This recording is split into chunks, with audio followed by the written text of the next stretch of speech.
Hey guys, it's Julie B Deep Dives, and this is my friend Sofielle. Sofielle. And we're going to be talking all about From, and we just wanted to kind of introduce ourselves before we get into season 3 theories, to just kind of give you an overview of the way that we see the show Yeah, and the theory that we have. right. Yeah, so I only just found the show this year. It was, I think, March that I watched it for the first time and Right. just blew my mind. I just flew down the rabbit hole so fast. Uh, and yeah, I just dove in head first and started theorizing, theory crafting with friends, and I met Sofielle, and we Right. just we just clicked because we see the show in the same way, through the same lens, which is Right. really hard to find given the number of different theories and paradigms that people look at this show through. So, yeah, so Sophielle, yeah, when did you start? When did you find the show? Right from the beginning, right? Right from the beginning. Soon as I saw the poster for From with Harold Perrineau on there, I knew the show was going to be good. I knew from that point on that it was going to be really good. So I've been here from the beginning when there was barely anybody with any kind of content for From or whatever the case may be. And I'm so excited. I'm definitely an ultra fan. Yes, yes. Yeah, we both just love to dig deep and really analyze this show, dissect the hell out of it. And so yeah, we bonded well over that. I found the show late. Exactly.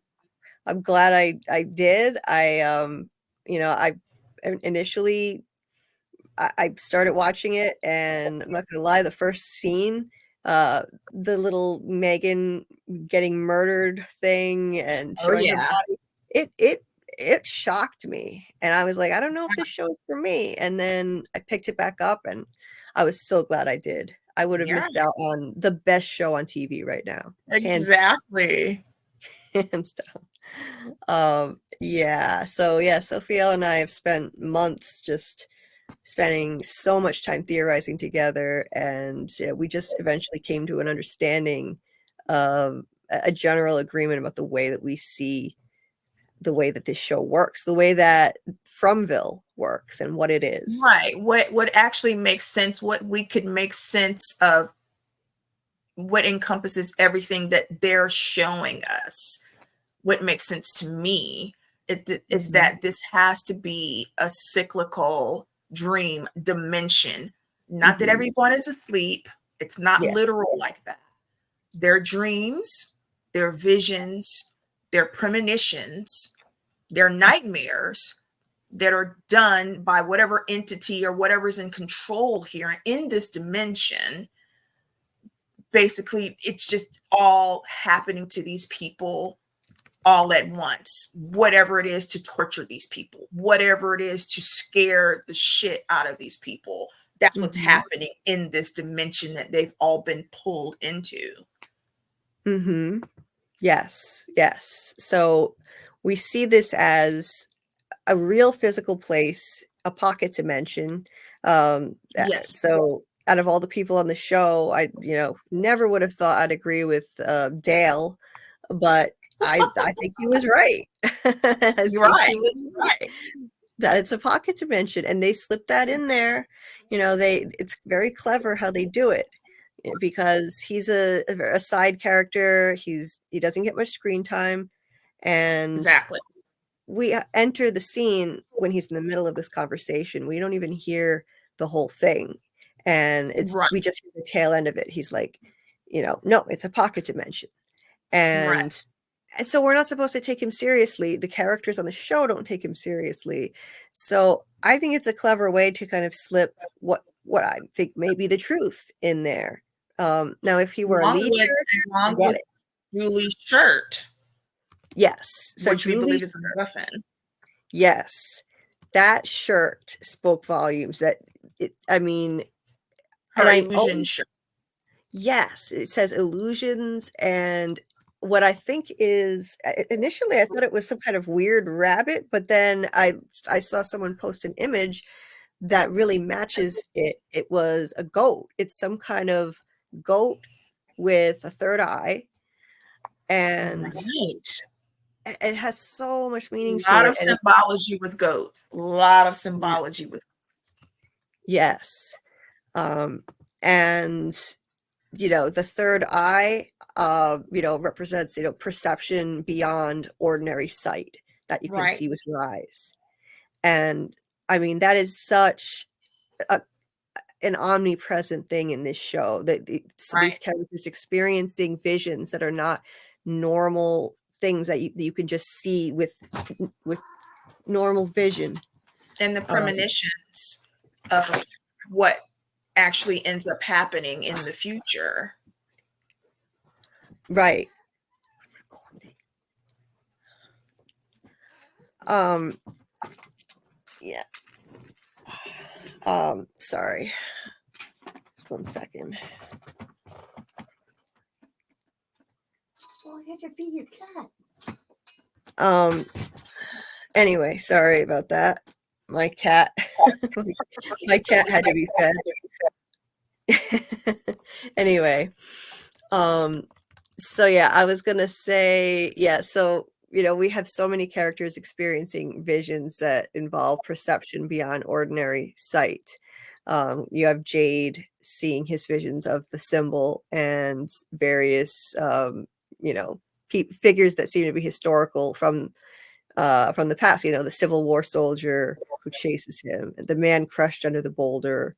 Um, these are not things that you can just see with the naked eye. These are, you know, these are visions. And Tabitha sees the strange, ghoulish kids.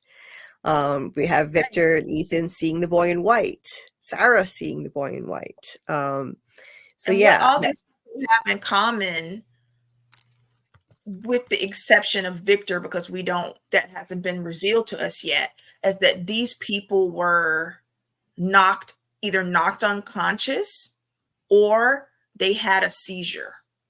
And that is mhm, how they end up being tapped into this dimension. And they're actually seeing things that mhm, that other people are not seeing. They're having experiences that other people that are also in this dimension are not having. right, That, right, these things are happening. Although we do see that Boyd was having the visions also when he started seeing Father Cautry. That was after he had the cicada nymphs, aka bloodworms, whatever the case may be. Wasn't that he right, was not conscious, but he was infected in a way. And this is how he started to have the visions of, the ballerina and, Father Cautry and everything. right, right. But his head on a rock after he arrived, and he was unconscious for a while. Tabitha, she was unconscious for a while. She started to see visions of the Nkui kids. Jade sees the symbol, the Civil War soldier. Even the ventriloquist dummy he sees as well, that it just appears to him. Mhm. Yeah. Yeah. Um, Sarah, and voices and everything, voices. what we saw is that everything went into overdrive with her, even more so when she got the message to kill the boy. She became overwhelmed, and then she had a seizure. But prior to that, she was already hearing voices, but we weren't shown if she possibly had a seizure, was she unconscious, knocked unconscious. When she arrived, we don't have that information yet. But she Right, definitely is connected to this place. right, right.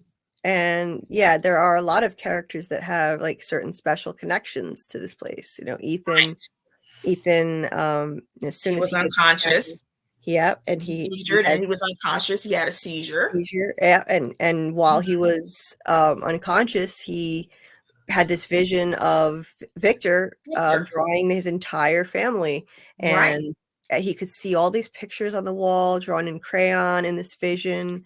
And then something about a spider came down from the ceiling, which is still It was enigmatic.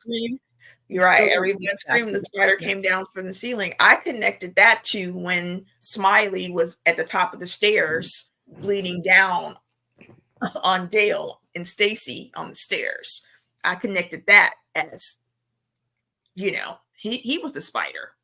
It's Mm-hmm. possible that this is the only thing we've seen so far that could indicate that. Because as soon as Dale said they're in the house, what happens? They all started to scream. Yeah. Yeah. That's He a was, good point. everybody was descending down. Yeah. Yeah. That's a really good point as an analogy. As an analogy for, Yeah. I like that. spider came down from the ceiling, everyone screamed. Yeah. Yes. Yes. Oh my God. That's so perfect. Oh, that's awesome. But yeah, so I meant to say, as far as the word illusions on Julie's shirt, I Mm-hmm. think it so we actually know the showrunners have said that they hid a key clue in like the first episode or two that Right. that really Tells helps us what this explain. whole thing is. Yes. Exactly. And that word illusions, it just tells you everything that you need to know in just one word. Like you could classify Everything is not as it seems. exactly. Like even in the new trailer for Yes. season 3, they literally hired an outside company to just make a song specifically for that. And it says like a dream, um, you walked into my life, still you haunt me like a dream. And then it says specifically, things are rarely how they seem. And it perfectly Yes. encapsulates this theme of illusions and appearance versus reality in this show. And Right. things are very Right. rarely how they seem on the surface. It looks like a Right. middle America small town at first glance, but it's not normal at all. Right. You can't leave. The road just takes you around in circles. The monsters look like friendly humans that want to come up and shake your hand and smile at you, but then they transform into shape-shifting creatures that rip you apart. Right. The Mere trees, creatures. Yes. some of the trees are basically teleport people around. That even if you just look at the buildings, like the post office is actually the sheriff's office, the gas station is a bar, the school Right. is a clinic, and it's And just there's a yeah, road that leads nowhere. yeah. So nothing is really as it seems on the surface here, you Right. know. And yeah, so that word illusions, it's perfect. It just It's the entire theme of this whole thing. it is, and I would go so far as to classify all of the different kinds of visions under that umbrella of illusions Right. because they're Right. not real things in actual reality. They're not corporeal things. They're dreams, nightmares, premonitions, visions, like waking dreams. Right. It's not to say that these things are not happening to these people in actuality. It's just Right. to say that there are different levels to what's happening here. And Mm-hmm. everything can be explained because these are the things that happen in this particular dream dimension. This is what happens. You Mm-hmm. have monsters that come out at night and you can't go out at night else you're going to be eviscerated. You're in a Yeah. place that you can't leave. That's a nightmare in and of itself. Right. Be a Right. prisoner to be trapped somewhere that you can't leave. Right. Oh, Yeah. whatever Yeah. the case be. And Yeah. if you attempt to leave, the stakes just go higher and higher. Mhm. Now to the point that their food is getting cut off. Just Yeah. for Yeah. Um, and I feel like the people that are the most capable of trying to find a way out, the most, the biggest threat to whatever entity is keeping them in this place. There's some kind of entity in control. We don't know exactly what it is, but some type of malevolent entity that we haven't seen At least one, or we have seen it and we just and we may not have recognized it. Yeah, quite sure. You know, because if we're talking about the boy in white, obviously, I never believed that was a child. Of course, it's not a child. It's not a child. You really need Sarah to say that it's not really a little boy. Obviously, it's not. It's an avatar. In my opinion, it's an avatar. It is an entity. It could be an avatar for the entire dimension, because the entire dimension could be alive. And I do think that it is. Yeah. More than one type of entity here. Right. Whatever the case may be. But as for the boy in white, he represents whatever entity that he represents. He's the avatar for that entity. But I don't think it's the same thing that's actually talking to Sarah. Right. Or commanding Sarah, basically threatening her by threatening her brother initially, anyway. Right. There seems to be more than one. I think there's more than one entity. I don't think that's the same entity also. Right.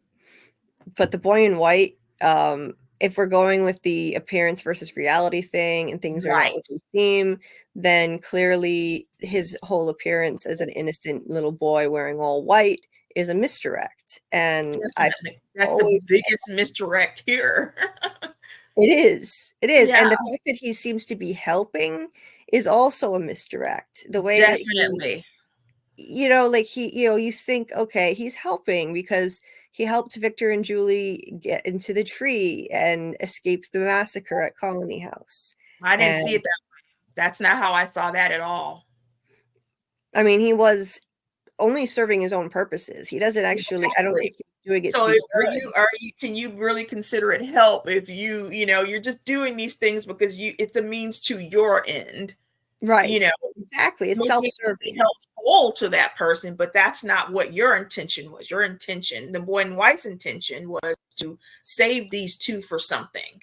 And we don't find out until later on that Julie ends up being one of the three, and that the boy in white wanted Victor to be down in the caves. Yes. To Tabitha when she fell through her basement.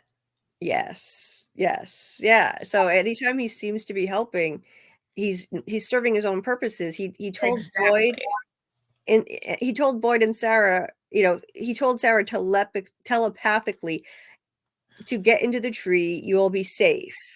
And there's this big storm going on, and so they get into the tree, and Boyd lands in a dungeon dream state where he gets those so-called bloodworms, which are really sick. The boy in white tells Sarah, you'll be safe.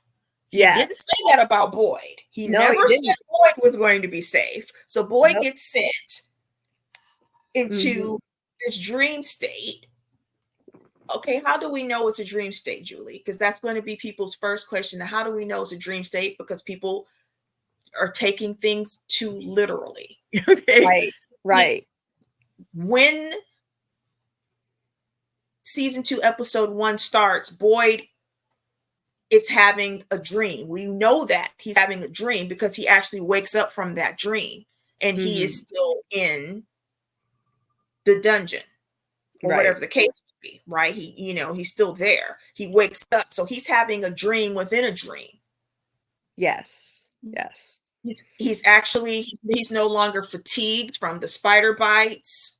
Because remember, he was so weak he could barely move, and Sarah had to help him. She had to carry the backpack. This is what was happening in the finale of season 1, right? Then all of a sudden he's in this dungeon, and he's able to, even attempt, with how weak he previously was, he was able to attempt to even try to climb up the walls of the dungeon. He climbed that rope up the well. Been able to do that. There's no way he would have been able to do that if this was completely real. Based upon him being so sick. Okay, so how this explains it, this being a dream that he was in, a dream state rather that he was in. That's how the rope got thrown. It wasn't real. Yeah. Martin didn't use his toenails. Martin was nowhere near there. That's Yeah. not what happened. But No all one, kinds of crazy things happen like this in a dream. yes. No Dream one one needed minute to you're throw the rope. car and next minute you're flying in a plane. All these crazy things can happen together in a Yeah. dream. Yeah. So the rope was thrown by nobody. The rope just, it didn't need anyone to throw it because this is a dream state. It's a So dream state. yeah, That's how the rope got thrown.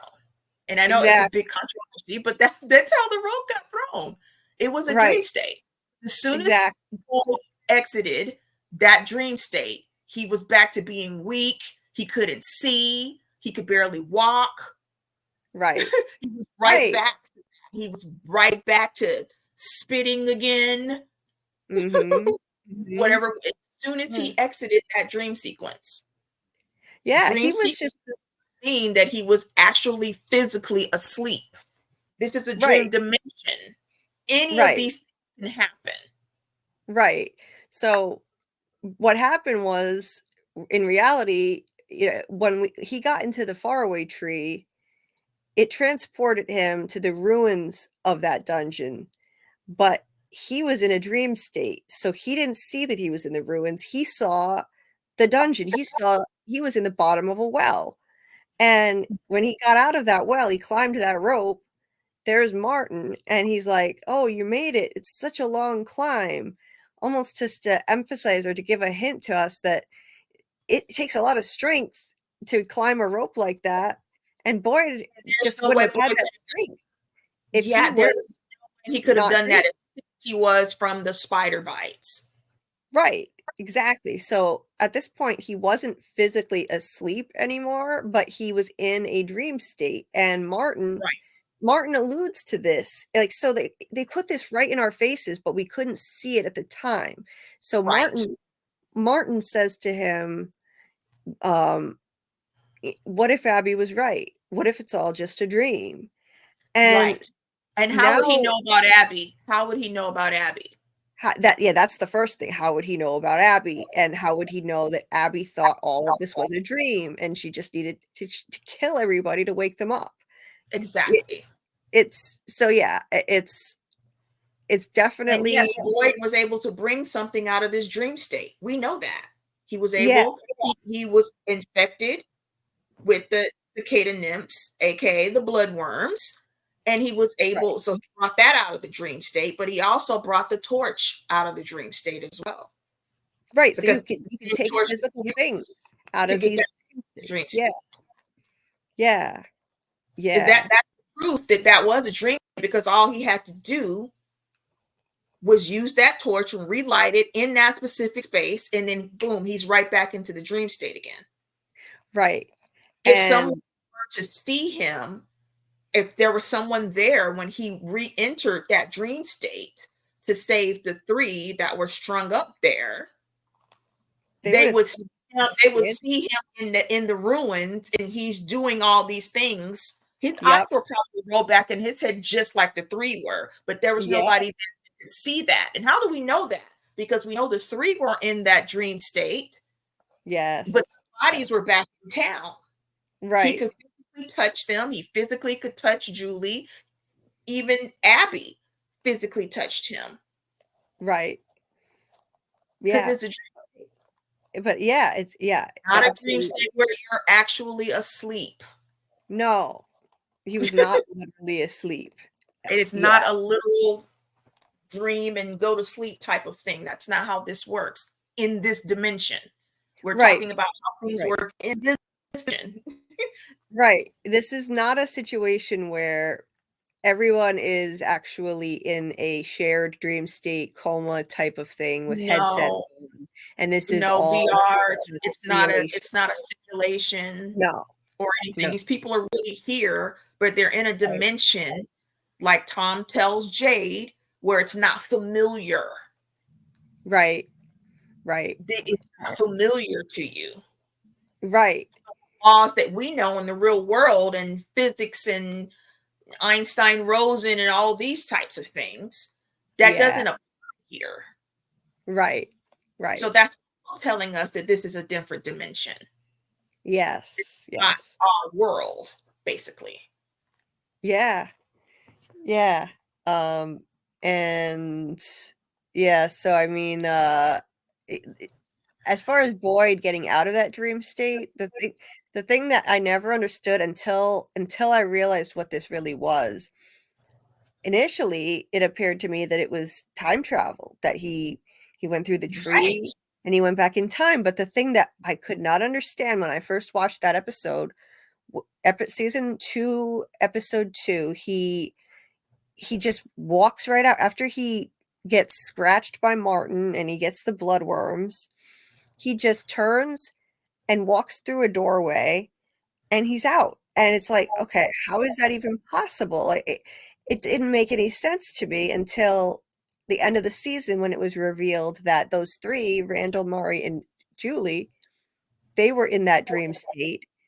And it just clicked. I realized the entire thing with Martin was also a dream state in the same way. Yes. Now, Yes. now, I don't think Martin. Precipitated I by think, the music box, because the yeah, music box, the first time we see that music box, every time we see the music box after Boyd sees it, yeah, those people are having a dream. They're in a dream state, or they're actually asleep dreaming, in the case of Marielle, in the case of Kenny when he saw the, and also in the case of Elgin. right, yeah, yeah, They were all asleep and they all brought something back. Well, not Marielle, but right, Kenny and Elgin brought something back out of that dream state. Elgin right, brings the water that he throws up after being yeah, drowned by another entity in his dream, and Kenny yeah, brings back the burn mark from the cicadas in the pot. yeah, yeah. So yeah, even these dream states, they can actually cause like physical effects. Right, and we And see what happened to Paula yeah, in yeah, season 2, yeah, and like this those, happened to her while she was asleep. right, right. Yeah, these invisible like cicadas ripped through her from the inside out. It was Exactly. so they're a type of illusion. Like they weren't even real cicadas because they originated inside her and just ripped their way out. And we It know that, happened very we know that not everybody could see or hear them, because when no, Marielle was being attacked, he could not see the cicadas. right. Yeah. Yeah. She was It just just looked like like it just looked to Christy as though Marielle was going crazy. right. Swinging at And then nothing. she Yeah. was having hallucinations from her detoxing from the morphine or whatever. Right. Yeah. Yeah. Yeah, and Julie, she And didn't no one could see we any couldn't see cicadas. it. No, no. And this happened to them when they weren't even asleep at that point. Julie was awake and she was Randall wasn't suddenly asleep. Julie wasn't asleep. Marielle wasn't Yep. asleep. They weren't actually physically asleep. So this is what I'm saying when we're saying that it's a dream, that this is a dream dimension. We're saying that all the Mhm. combination of all these things is what is normal for this realm, basically, is what we're saying. Right, right. And That people can go in and out of dream states. They can bring things Mhm. out of dreams. Their dreams Right, could kill them in right, this dimension. right. Yeah, and this is why we see the theme of dreams and nightmares constantly in our face nonstop, and a lot of Nonstop. Everybody's referring to dreams. yeah, Everybody's referring to nightmares. everybody Every that it's all throughout the whole thing. yeah, the monsters, they're labeled nightmare creatures Nightmare, in the credits. They're nightmare that is creatures. extremely significant, and it points to what this place really is. Mhm. Yeah. Yeah, because that's the We're main not thing that's saying attacking we them all the know time, and they're exactly called nightmare creatures. Yeah. right. We're not Yeah. saying we know exactly how this place was created or how the nightmare creatures were created. We're not saying that, but we're saying, well, what makes sense to us and what our theory is on what this place is that it is a dream dimension, a cyclical dream dimension, because these things keep happening over and over again. And when people are drawn in, they sort of naturally almost fall into these specific roles. Boyd came, as Mr. Fish and Loaves, and he has a military background. He organized the people. He went out and found resources as Mr. Fish and Loaves. He found the talismans. He found goats and resources out in the forest or whatever the case may be. He made this place safe where these people could actually live. Right. Yeah. And I think that's why he's targeted more than anybody else. And anyone that really is trying to help or pushing too hard to seek answers, they seem to be targeted the most with visions. And, like Jade, for example, he has the visions of the bloody symbol. And it's constantly happening to him when he's doing something to try to find answers, when he's investigating. It started with when he thought it was an escape room. He saw the first one. He was going around town looking for clues, doing too much investigating. So he got his first vision. And I think that was by design. He's getting these visions. He's being targeted with them. And they're trying to communicate something to him. And now we don't know for sure yet what because that's he was but right. He's targeted like that. Like when he was trying to set up the radio in the tree. Like that's another example. He's trying to find answers, trying to communicate with the outside world, and he gets a violent vision of a Civil War soldier chasing him down. He forgets all about the radio. Right. For quite a while. Right. All he can do is draw that symbol over and over, Right. And the same thing happened again after they tried the radio on the roof of Colony House. He got another vision right after that of the ventriloquist dummy screaming at him. And right. I mean, it's the timing of it is just too uncanny. It's exactly. I think it's the visions are trying to interfere with him seeking answers, in my opinion, and they're trying to communicate something. And as soon as Boyd takes things to the next level, that's where everything starts to go up again. Boyd goes out into the forest. He happens upon the talismans. As soon as he comes back, he ends up having to kill his wife. Right. In a scenario.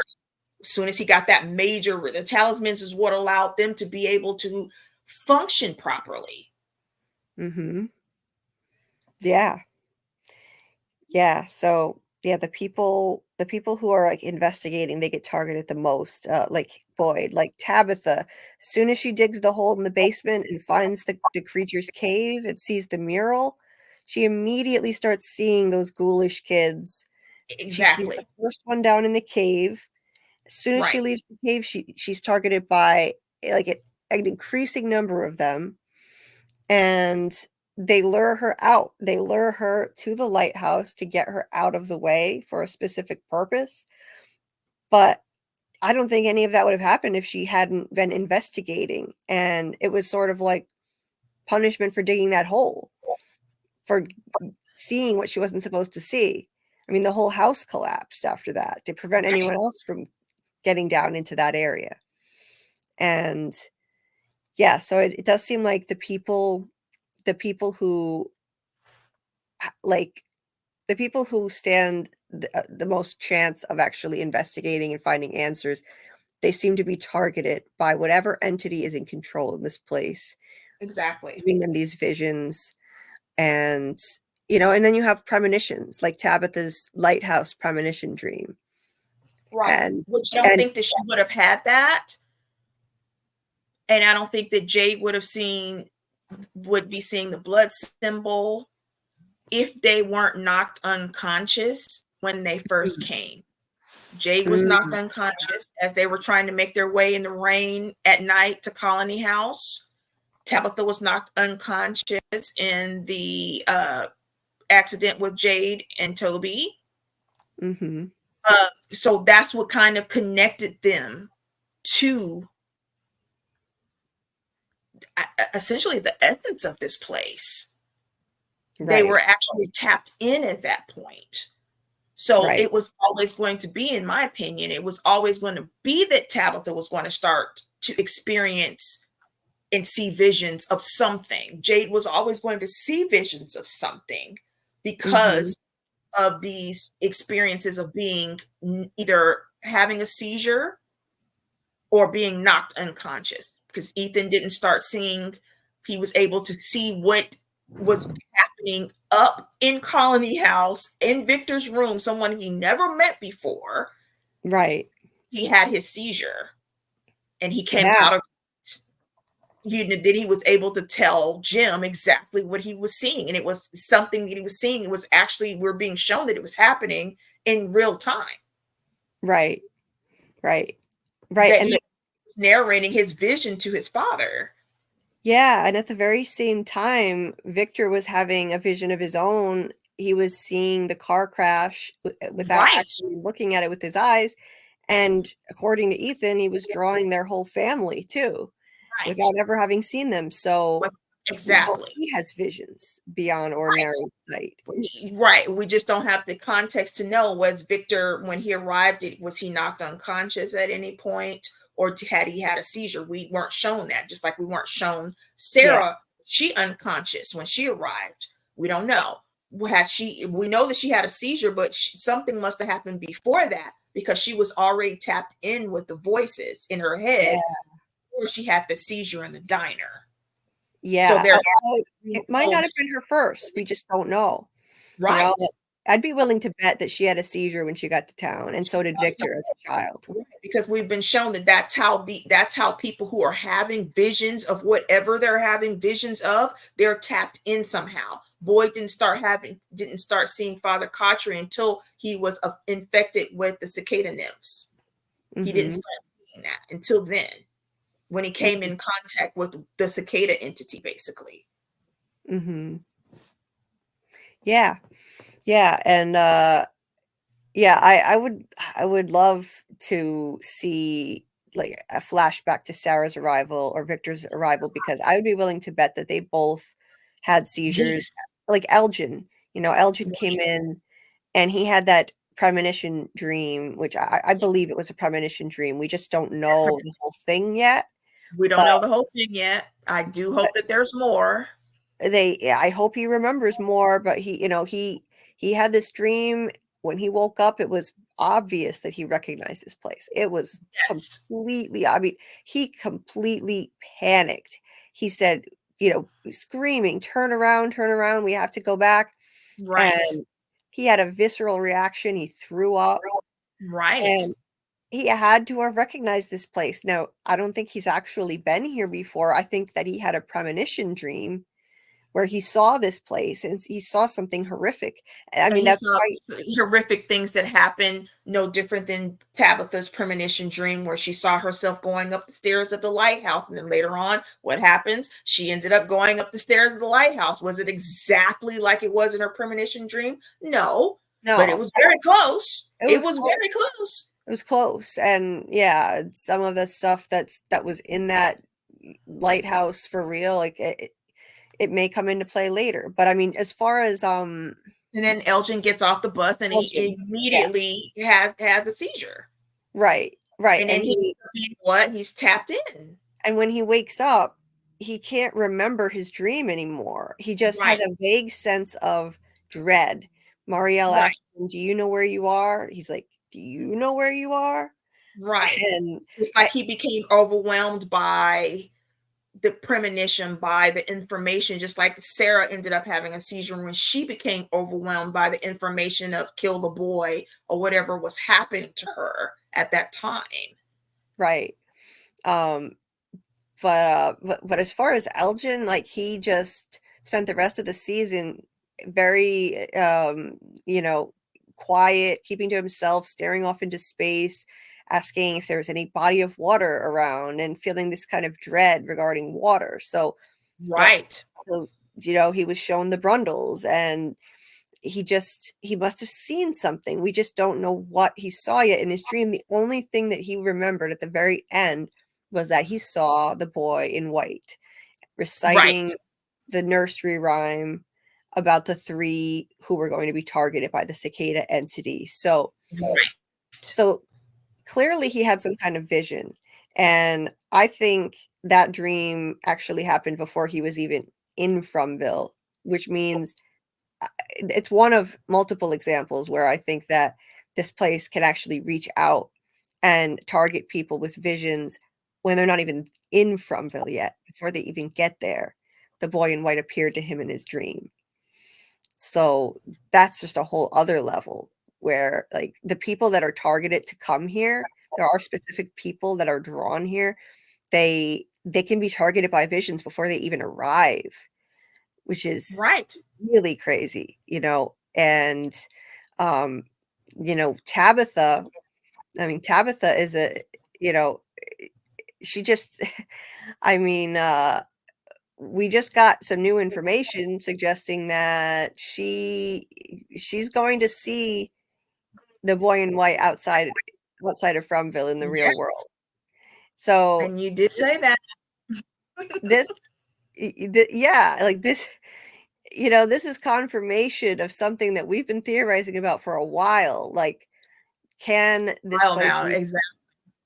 But when they're outside of, like, certain people we know that that's true. We knew that was true even before we got the revelation of Tabitha seeing the boy in white in the real world, because we hear Father Kotri say when he was about to jump off the bridge, that was the first time that he heard the voice of God. Yes. He interpreted it as the voice of God, but it was probably the voice. Yeah. I mean, this is a priest, this is a man of God, and it's, his wording was interesting, saying that for the first time in my life, I heard the voice of God. And it told him to get back in his car and drive, and 2 hours later, he was in Fromville. And I do believe that the boy in white presents as different things to different people. Of course, to someone like Sarah, who we think has a mental issue or whatever the case may be, he would appear as a child, just like for Victor. It would appear as a child, but the boy in white would not appear to Boyd as a child, but it might appear to him as a dog. Right. It might appear to him as a dog. Not that the dog is the same dog, but it would appear it's not the same dog as that Victor saw with the boy in white in 1978. Obviously, it's not the same dog. But if you're talking about something that can shapeshift, it can shapeshift into a dog, just as much as shapeshift into a little boy. Absolutely. Sarah said to Boyd, I don't think he's really a boy. And she's absolutely right. He's not. I mean, how can he be a boy? He's looked the same as he's looked the same since 1978. And we have that hint, as far as we know, right? And we have that hint, right in our faces in the opening credits of every episode, with that drawing of a man in white dressed exactly like the boy. Yes. And now, do I think that that's his real form? No, that just could be yet another form of his. That he's an avatar for some other entity, that's not human. And if it comes out, if the reality of this place is that the dimension itself is the entity, then it's just the avatar that it's using as a child, or you just like it can use any other avatar. Yeah, right. Because Sarah that said, that we've made this place angry when they were venturing out toward the lighthouse. She's like, this place is angry now. I think what was it? No, I think the boy in white said that to her. Yeah, he was saying, and also, how would he have known what she and her brother were talking about? But that's neither here nor there. Right. Yeah. And like, we have some, other than just visions that people can actually see, another type of, even the voices in Sarah's head, I would still classify under the same umbrella of illusions that encapsulates the show. We have these voices in Sarah's head Right. And Because some if of you them, tell someone that you have voices in your head, what are they going to say? They're going to say that you're delusional. right, Delusional. right, That's what they're right. going to say. Yeah, yeah. And, and I think that she's a special case because she seems to have powers of a sort of medium who can hear the voices of the dead. So Right. so she's got that going on, and they're telling her, we're trapped too, just like you. We want to go home too, but there's some other entity that's also speaking to her in her head, and I think it's Right. masquerading as those voices of the dead, and those are the voices that are telling her to kill Toby and make it look like the monsters did it and leave the door open, let the monsters in to kill Kenny's dad and Right. nurse, right? So Regina. Yeah. yeah, so I mean, that's another illusion. Like they're pretending, those voices that are talking to her, they're pretending to be in need of help and wanting to get out, and we're just like you. No, that's not the case at all. Right. That's an entity speaking to her. No different than the nightmare creatures, the grandma nightmare creature talking to Megan and trying to coerce her so that it could hypnotize her, even though she knew that wasn't her grandmother. But they Yeah, obviously have some kind of sway over these people. This is why they keep their blinds down and, everything. They don't look at them directly because they can entice you right, right. to do Yeah, what they want.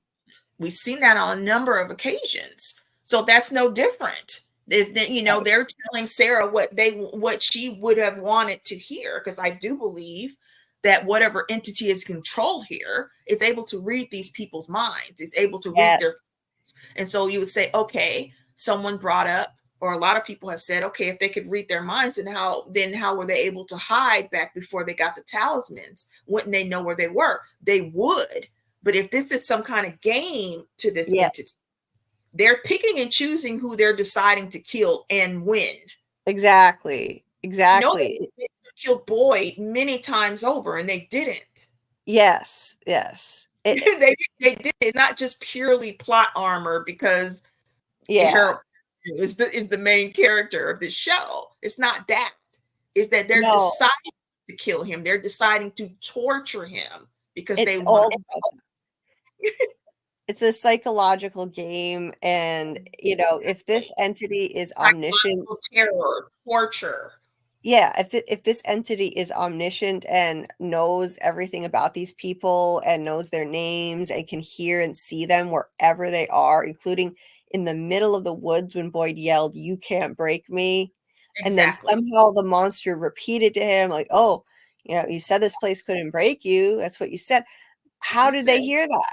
So exactly. basically, so we're to believe, if we're to believe that this entity is omniscient, then why wasn't everybody slaughtered all the time when they didn't have talismans? Because the monsters were controlled by the entity. They were picking and choosing who to kill and when. Kill And and win.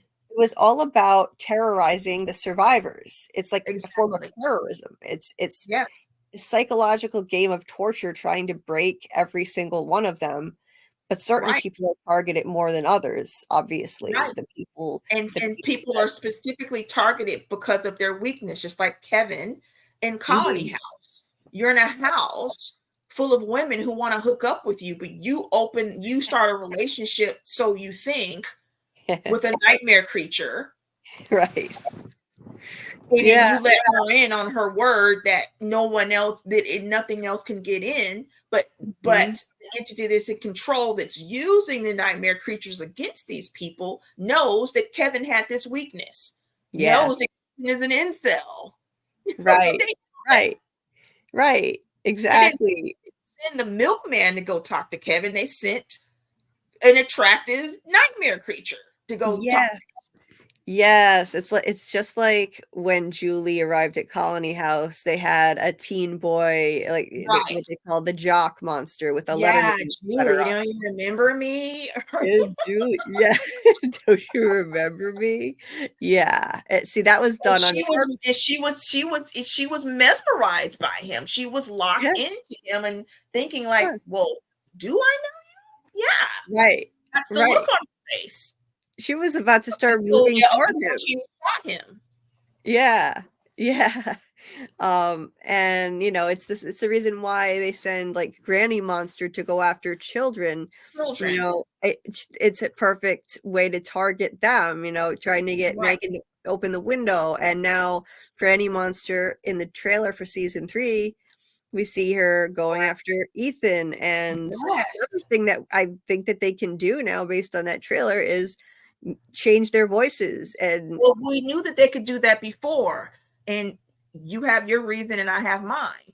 My reason is of what happened. We were revealed, we were shown the backstory of why Kenny's father was living at the actual clinic instead of at the Lou house. right. When he was saying that he opened the door because he thought his brothers were outside. Well, Kenny's dad was not fluent in English. So No. so those monsters had to be outside speaking Cantonese. Right, exactly. In order for his father to think that was his brothers. Yeah. And like you said about when Tabitha was lured to the lighthouse so the boy in white could push her out, he lured her with Using thoughts of desperate-looking children. power to save these children. And as she's going up the stairs, what did he hear? And cooey. And the boy in white changed his voice to sound like those children. And the children, when they appeared to her, they appealed to her maternal instincts because they looked Absolutely. desperate.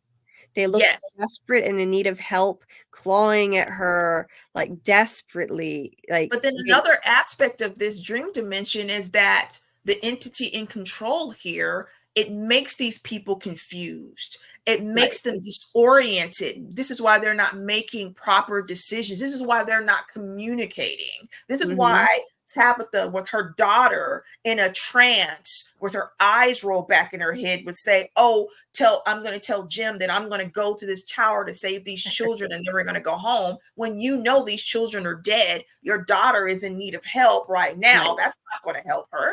No. But because the entity is able to keep these people dazed, confused, and disoriented, they're not able to make proper decisions. They're not doing what they're supposed to do. They're not communicating with each other. They're in their own bubbles thinking that they're going insane. Yes. They're all isolated because they're targeted with all kinds of different visions that it's not like they're seeing the same thing. No. It's all different. Right. And so they're not sharing information like they should because it's in this bizarre way, seeing that, living in this place with these monsters that rip people apart, that's become their new normal. So like that's normal to them. But if someone experiences something uniquely bizarre, for some reason they're not believed. Like Boyd comes back from the woods and Ellis finds it hard to believe that Boyd went through a magical tree, wound up in a dungeon, and got some bloodworms. Like, I mean, you live in a place where monsters come out at night and kill you, but you can't believe that.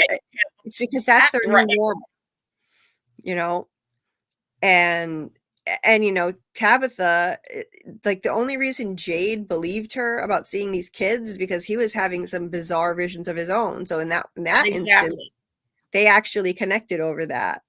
Right. And she went to him first, saying, why didn't he, react differently when he found her by the cave entrance with a nukshuk, going crazy and, swinging at the wind or whatever. Yeah. I mean, to anyone else, that would have looked insane, but he's been also caught, flipping out with an invisible Civil War soldier attacking him, and he's laying on the ground screaming. So he's experienced something like this. So for once, we saw two characters actually communicate and connect over different kinds of bizarre visions that only they can see. But in most cases, they're just completely isolated. They don't communicate. They don't discuss these things. And, so that just makes it more difficult for them to ever figure this out.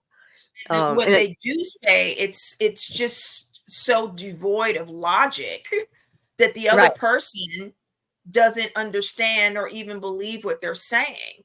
And we have so many instances of that. like you said about Ellis not believing Boyd after he got back from the forest with Sarah, right. or whatever the case may be. Yeah, and Christy didn't believe it either. Christy and Kenny, they were talking about Boyd, like, you know, Kenny said, this is how it happened with my father when he got dementia. They're Like, thinking that this is dementia. Exactly. because Boyd had said, I have That's these also worms under part my of that's part of the psychological terror of it, is that even when you do try to tell someone, they think you're nuts. And we see what's going to happen in season 3. 2 people are snatched, Boyd and someone else. We're assuming that it's Tien Chin. Okay. Right. And Right. Boyd emerges from the barn, because we have the pictures. Boyd emerges from the barn, and all these people are standing around wondering how you survived. That was a way to psychologically terrorize him, because now people are not going to trust him. How did you survive? And the last person that survived a situation like that was Sarah, and everybody wanted to kill her. Yeah. Yeah. Yeah, that's going to be interesting to see how people react to that. And, you know,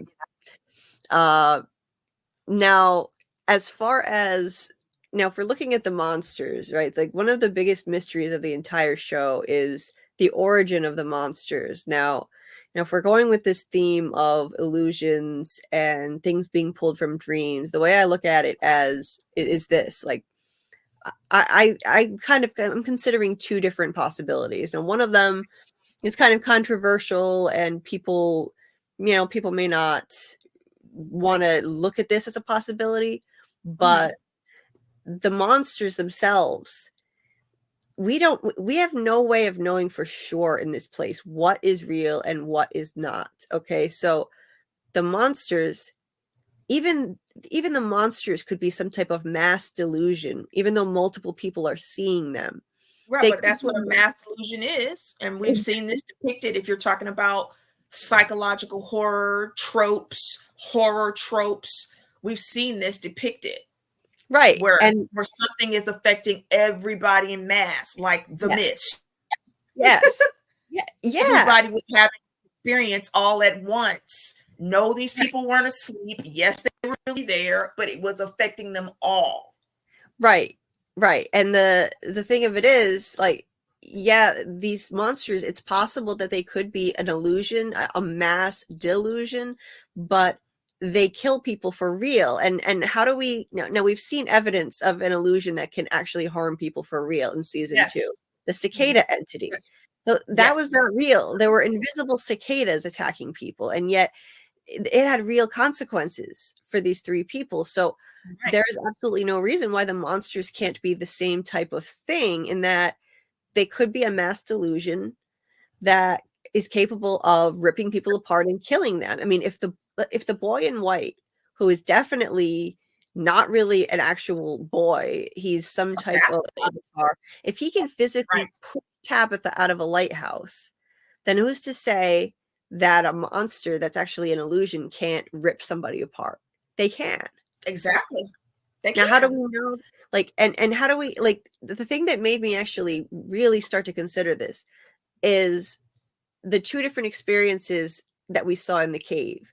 Because when Tabitha and Victor were down there in the cave, there were sleeping monsters everywhere. Now, when Tabitha, there were household items all down there. Right. You know, there were all these things that were down there. And at the time when we saw it in season 2, it was at the beginning, and we did assume that, yes, this is where the monsters sleep. This is what Victor said, or whatever the case may be. But then at the end of season 2, when we see Jade there, none of that stuff is there. It's gone. And I went back. There are no monsters. There are no wheelchairs. There are no chests. There is nothing down there except the ventriloquist dummy. That's the only thing that's down there at that time. So we don't find out until that point that what Victor and Tabitha saw was what they were shown, is what they were meant to see. So Jim was correct when he was talking to Tabitha and saying maybe that's what they wanted you to see. He was correct. He was actually right. No, he was actually right, because we see that Jay doesn't see any of that stuff. Where were if the monster truly slept down there, then they would have been there. Exactly. So I If, went they, back if, and if all of that stuff that Victor and Tabitha saw was really there, then it would have still been there when exactly, Jade went. And exactly. we verified that Jade was in the exact same place that Tabitha Yes, saw the yeah, Nkui child yeah, in the because prisons. We've already clarified that is the yeah, exact same place. It's yeah, just because zoomed so that they can encompass the 7 slabs with the 7 Nkui kids. right, That's the because I went back and looked. I went back and looked very, very carefully. I watched Jade. I saw the prison behind Jade, so I already Yeah, knew that it was the same area. but like I had to be sure. So I went back Right. and looked. I went back and looked and I watched him as he went through the cave, and he went in the same way that Tabitha and Victor exited through the cave opening. And Exactly. then I watched him. He went around different corners. He never had an opportunity to go a different direction. There was no fork in his Exactly. path.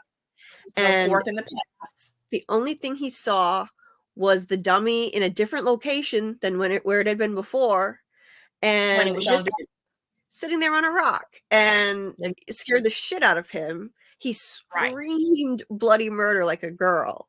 Now, if there were any monsters in that vicinity, which there should have been because they were there when Tabitha and Victor were there, the monsters should have heard that. That scream would have reverberated through that entire freaking cave. Exactly. Loud, okay?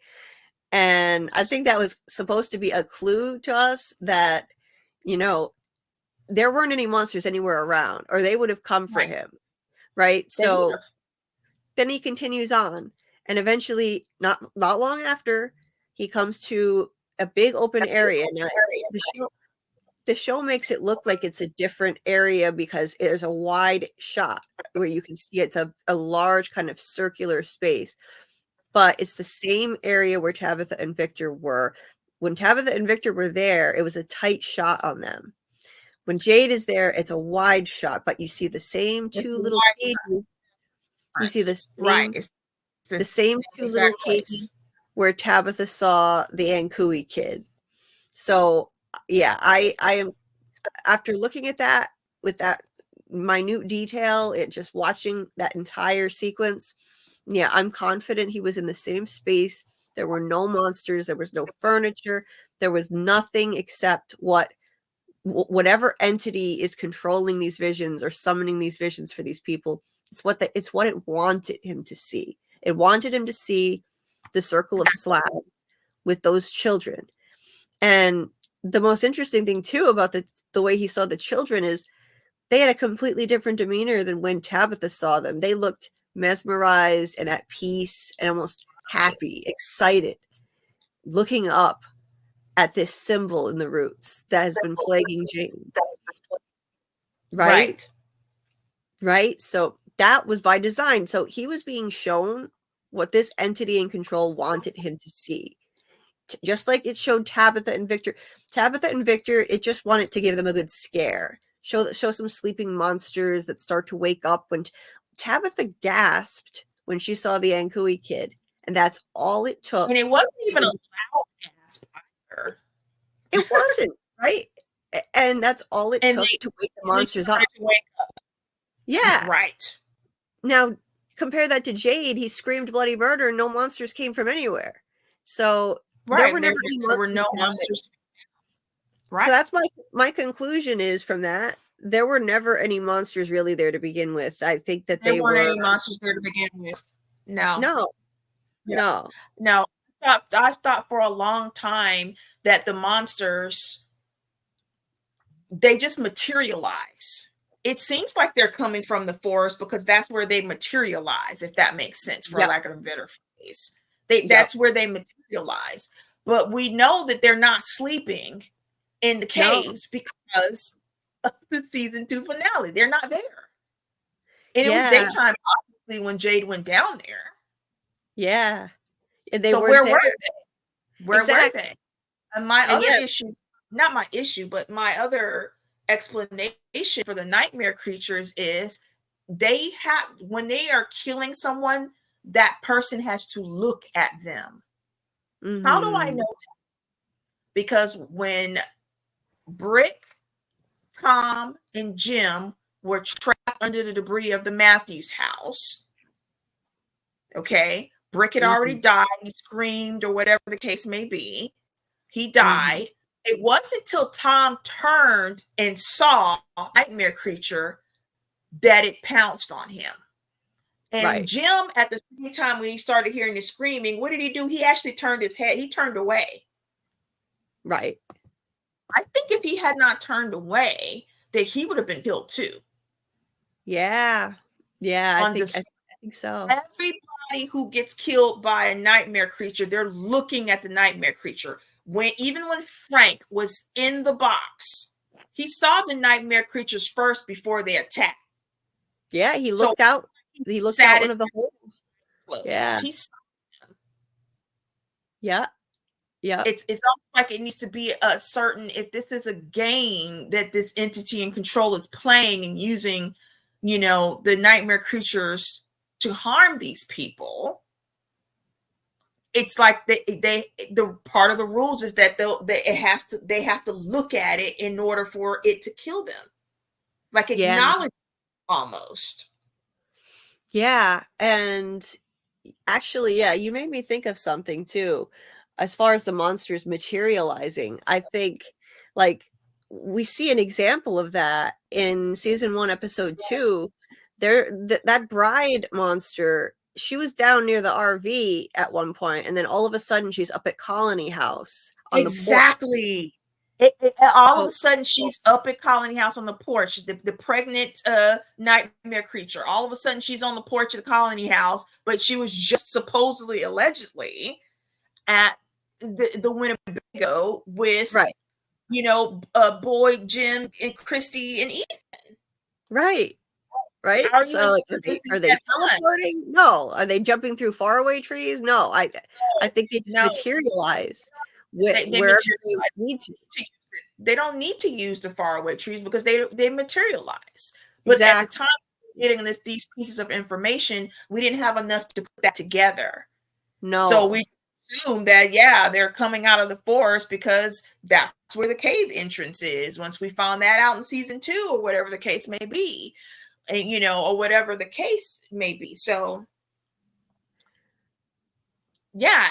it's just another thing that it's not quite what it seems. Are they monsters? Absolutely. But are they really somewhere sleeping during the day? I would have to say no.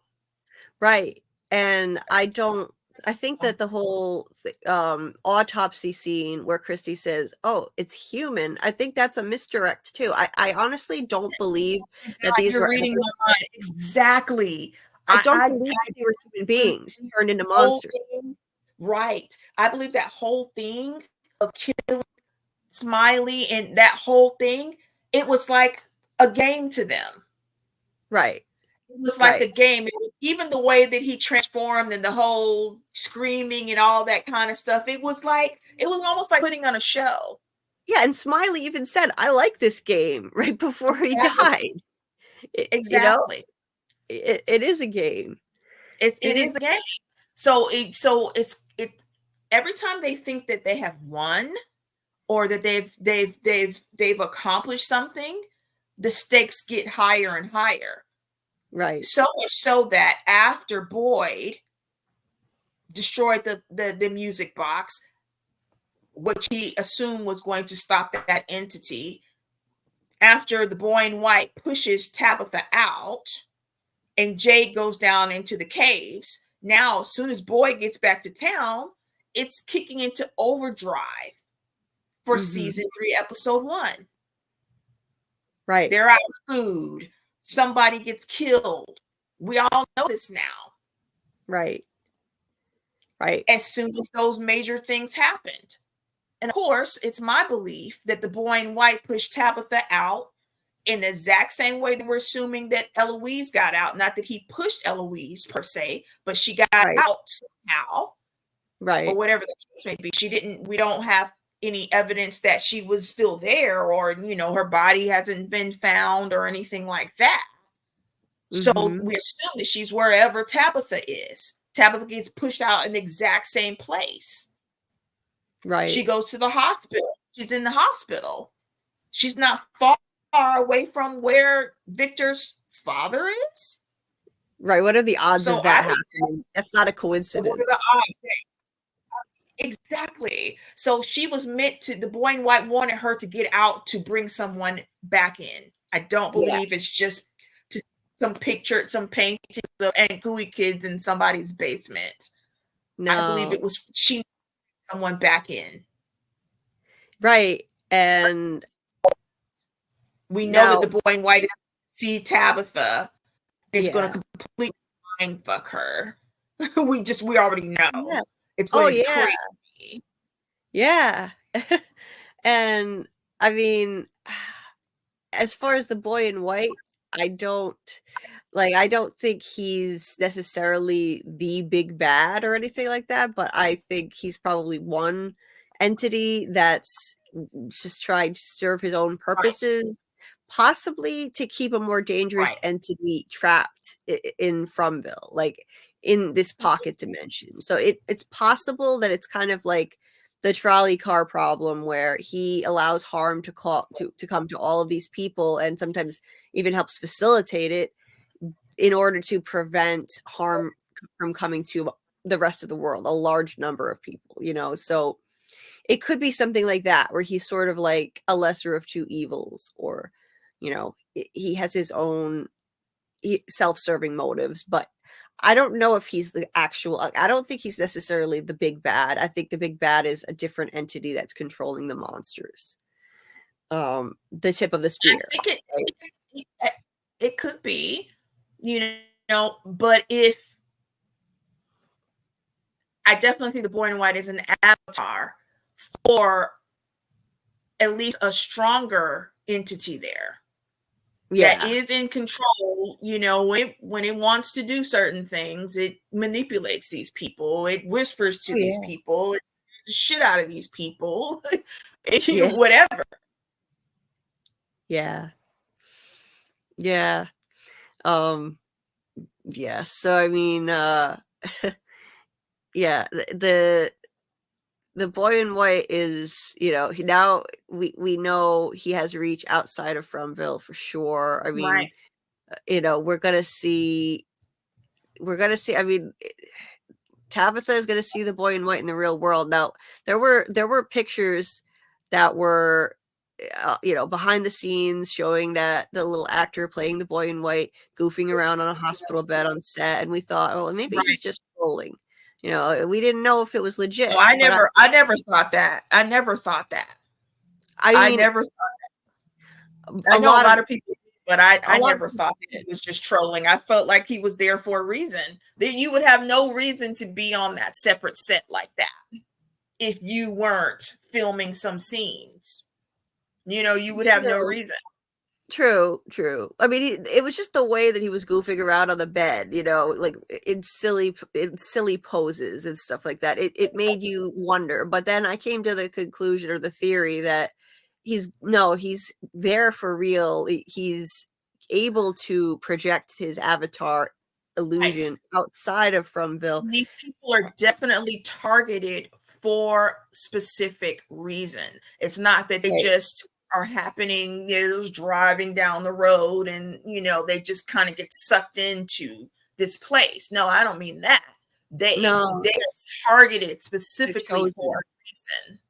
Yeah, like the boy in white chose Tabitha to fulfill some type of purpose, to bring someone back. So now we have confirmation from new footage from MGM Plus that shows he's going to appear to her in the real world, and he's going to probably guide her where she needs to go, to Victor and Eloise's father's house, who we believe is his father, Henry, the new character. So, you know, I've always thought that he could project himself outside of Fromville, and now it looks like we're getting confirmation that it's going to happen. She sees him staring at her down the street, like just a total creep, like Pennywise from It, just standing there. That is exactly the first thing I thought when I saw that. Right. Even I've said that a lot of things in the story of From mirror Stephen King's horror. A lot of different things.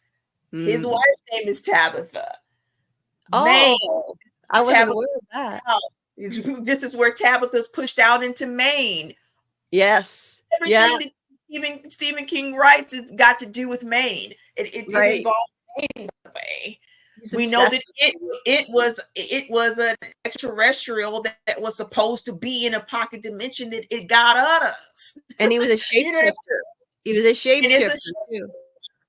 Yeah. And it just decided it was going to target children. So what does it become? A clown.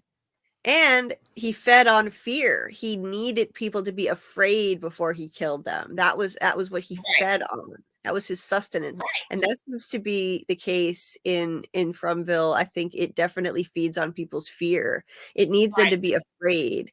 Like, I mean, why else did the monsters just walk away when Randall on the bus screamed at them and said, I'm not afraid of you? They just turned and walked away.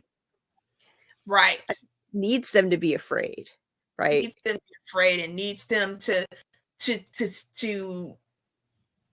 just be completely terrified. Mm-hmm. Yeah. Yes. I definitely think that these people are targeted. Mm-hmm. For some reason. It could be, like you said, that it has to do with their bloodline. As in family tree, we keep the blood symbol in the roots of a tree. Right. It's when Jade went down in the cave. Maybe it literally is these people's roots. It's connected to their bloodline somehow. Right. Because their bloodline was in this dimension. Now anybody else that shares their blood can be pulled into this dimension and become targets, essentially. How do we know that? How did Bacta's grandmother know that creepy nursery rhyme that was just created for this show? Yeah, that's not a normal nursery rhyme. Her grandmother it's not probably that we have in the real world, but it's the same nursery rhyme that Kenny heard on the telephone when it rang in his dream right before he got burned by a hot cicada. You know, it's the same nursery rhyme that caused Elgin this visceral reaction on the bus before it arrived at the diner. Yeah. You know, like whatever the case may be. Yeah. And, why do we think so much of this tree theme is in our face nonstop? We constantly have aerial views of trees. We have season 1, episode 1. It starts standing in the trees first before you see Boyd walking down the street ringing the bell. That's the first thing you see. That's what makes me believe that it is very, very possible that this entire place is an entity.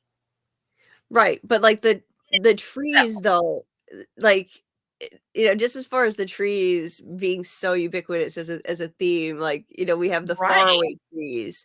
We have like, what's the first thing Kenny does when he finds his dad dead? He goes and chops down a tree, which is another reference to family trees. We have like the symbol appearing in the roots. And trees are constantly in paintings that Ellis does and Victor's drawing, like all of this tree stuff. The blood running down the tree at the symbol when Jade puts his hand on it. That's how we're calling it a blood symbol, because maybe it literally is blood, like your bloodline.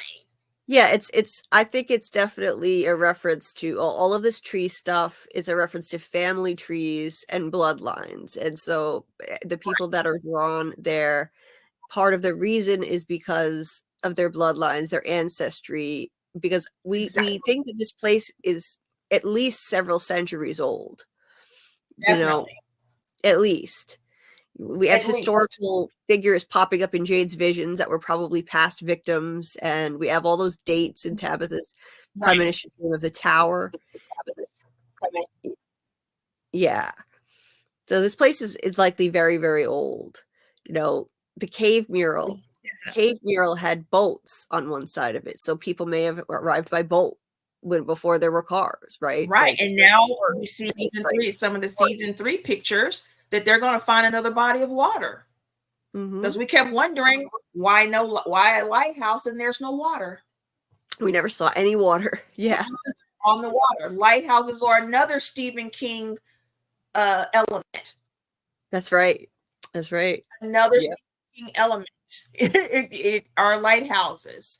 And Stephen King's the adaptation of Stephen King, The Colorado Kid, which is called Haven, there was a door to another dimension in the bottom of the lighthouse. Right. Right. It had to be opened by a talisman that was embedded in a book that only one person could use and only one person could see to use to open that door to the dimension. Total. There's so many Easter eggs to Stephen King in From. It's it's amazing. Yeah, absolutely. Yeah, it's all over the place. And yeah, I mean, just to circle back to like this whole idea of illusions in this show. Like we just like, it's not just season 2 where we have the cicada dream storyline. This is going on from the very beginning. We constantly have in every trailer there's a song related to dreams, and every single one, you know, like there are quotes about nightmares all the time. Fatima says to Julie, if you climb up high enough, even a nightmare can look like a dream. And Donna, there's nightmares, all kinds of. And Donna says to Fatima, a miracle is just the other side of a nightmare when she finds out she's pregnant. Like, there are references everywhere. When Boyd has the cicada nymphs, he said there's a nightmare going on under my skin. And how about the dream catchers everywhere? The biggest freaking dream catcher I've ever seen in Colony House. That is insane. Like, it's right in our face, this theme. Everywhere. It's hitting us in the face for a reason. And now, but I think right after Donna gives Fatima the dream catcher in season 1 at her anniversary, then the next season she's pregnant. Right. Yeah. Yeah. And that could have been, honestly, like, whatever is inside of her, that could have easily been manifested from some kind of a dream or a nightmare. Exactly. I think that this whole thing, it's an illusion of a pregnancy. It's not actually a baby. It's some kind of entity. So yet another illusion. Yeah. Using her as a vessel. I definitely believe that. Yeah. And I don't think it'll end well for her either. So definitely not. But it could have been manifested from maybe she never wanted to be pregnant and it manifested from a nightmare, or maybe she desperately did want to be pregnant because she wasn't able to. Women who can't have children, for whatever the case may be, doesn't mean that they don't necessarily want them. Right. You know, even if they can't. Maybe deep down inside, there's just a tiny atom's weight of desire. And that's all the entity that controls place would need.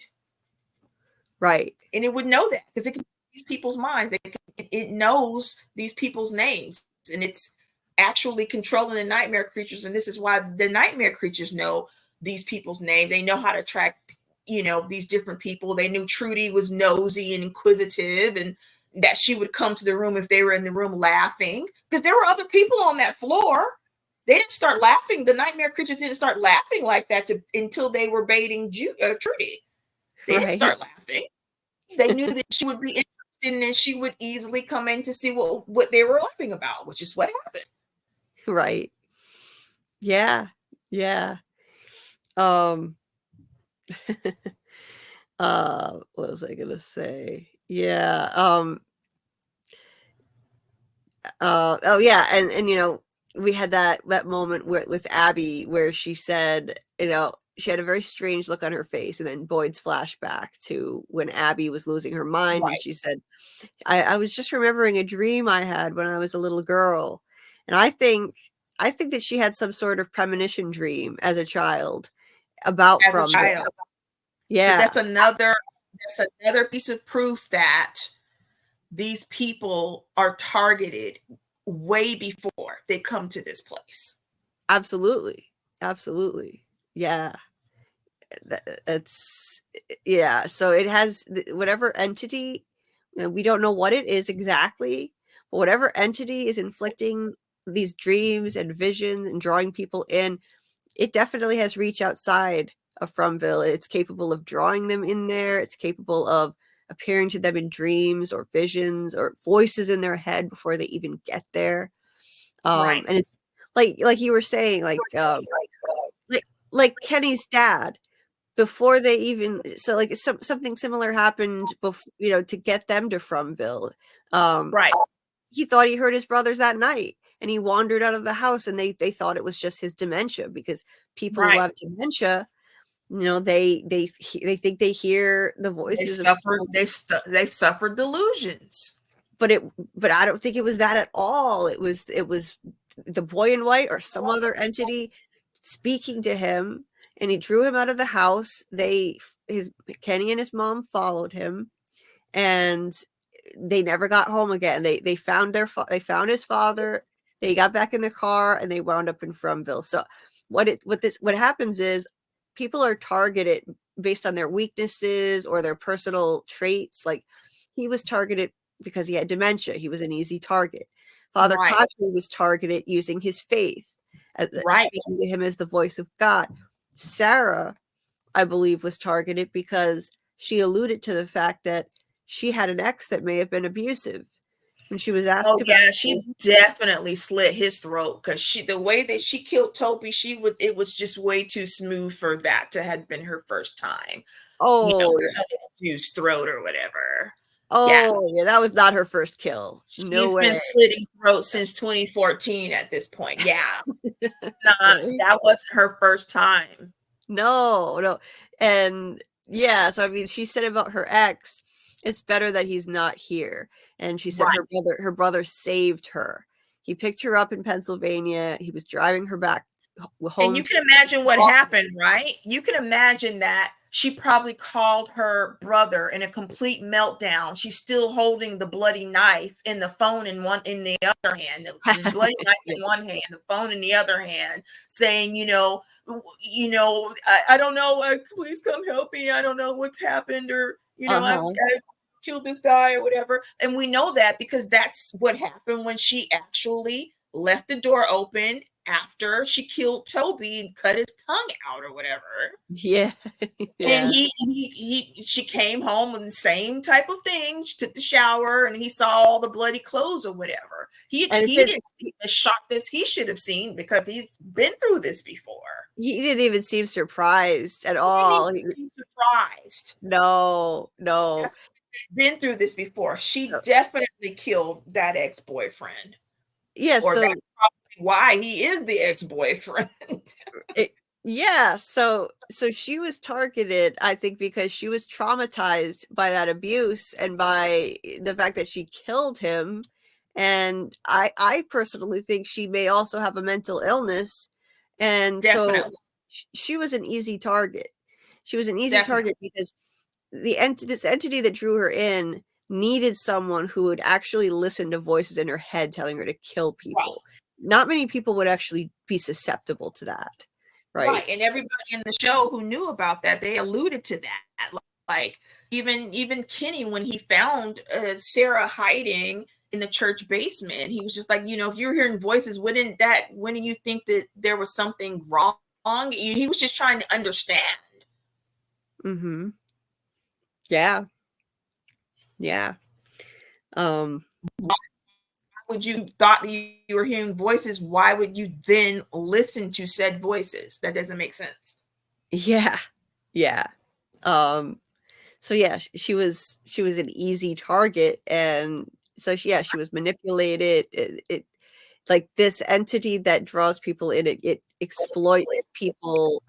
It somehow knows everything about them. It exploits people's weaknesses or their personal traits. Like Boyd, for example, in his dream state, he sees Martin with a Marine tattoo, and Boyd is ex-military.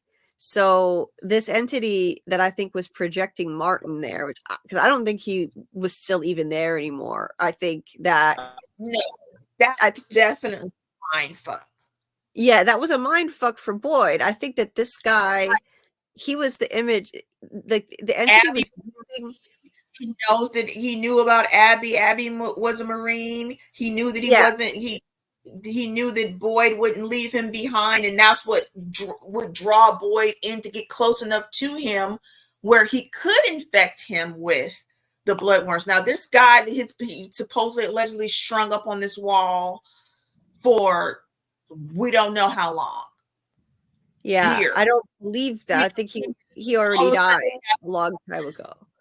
Boyd and say my blood is your blood. He all of a sudden has that strength to do that.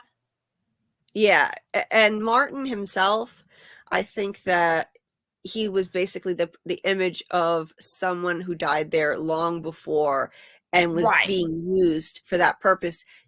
His image was chosen specifically to manipulate Boyd because he had a Marine tattoo, and Boyd would follow that leave no man behind mantra and stay long enough to be infected by the worms. And absolutely, Martin, there's no way that would appear to Boyd as something else. This is why it was initially appearing to him as Abby also, until that wasn't going to work, and then they started to exclusively appear as Father Khatri. Right, but I mean, as far as there's one other thing I wanted to add to that. Now, how do we know that they can use the images of dead people in situations that they've never actually been in? Boyd literally saw a vision of Abby in a bunch of spider webs. Exactly. This place was, and she was clearly like evil too. She was lunging at him. So yeah, so that's evidence that this place can use, this entity can use the images of people who died here in any way that it wants. It can put Abby in a bunch of spider webs. It could put Martin, who I'm sure had already died in a previous cycle, in that dream state as a vessel for these bloodworms or these cicada nymphs to infect Boyd. It was all a mind fuck for him. And definitely. Yeah, and I agree. And you know, Abby is more obviously sinister than some of the other dead people that appear. There's just something about her that it's clearly, it's overtly sinister. Exactly. And that's why it actually had to switch tactics when it realized that Boyd was no longer going to listen to Abby. Right. So it used Father Khatri's image. It was more subtle, right? And yeah, and he was somebody that Boyd went to, or Boyd listened to, for advice. And yes, that scene in season 2, in my opinion, when Father Khatri told Boyd to keep his fucking mouth shut. Best scene, hands down. Yeah, right. While holding a pawn in his hand, pointing by holding not only a pawn, a bloody pawn. It had blood on it. Right. Yeah. I mean, can you get more obvious than that metaphor? The guy was, Father Khatri was sitting there with a chessboard trying to convince Boyd not to tell Kenny that Sarah killed the chessboard had blood on it. Yeah, but see, Boyd wasn't listening.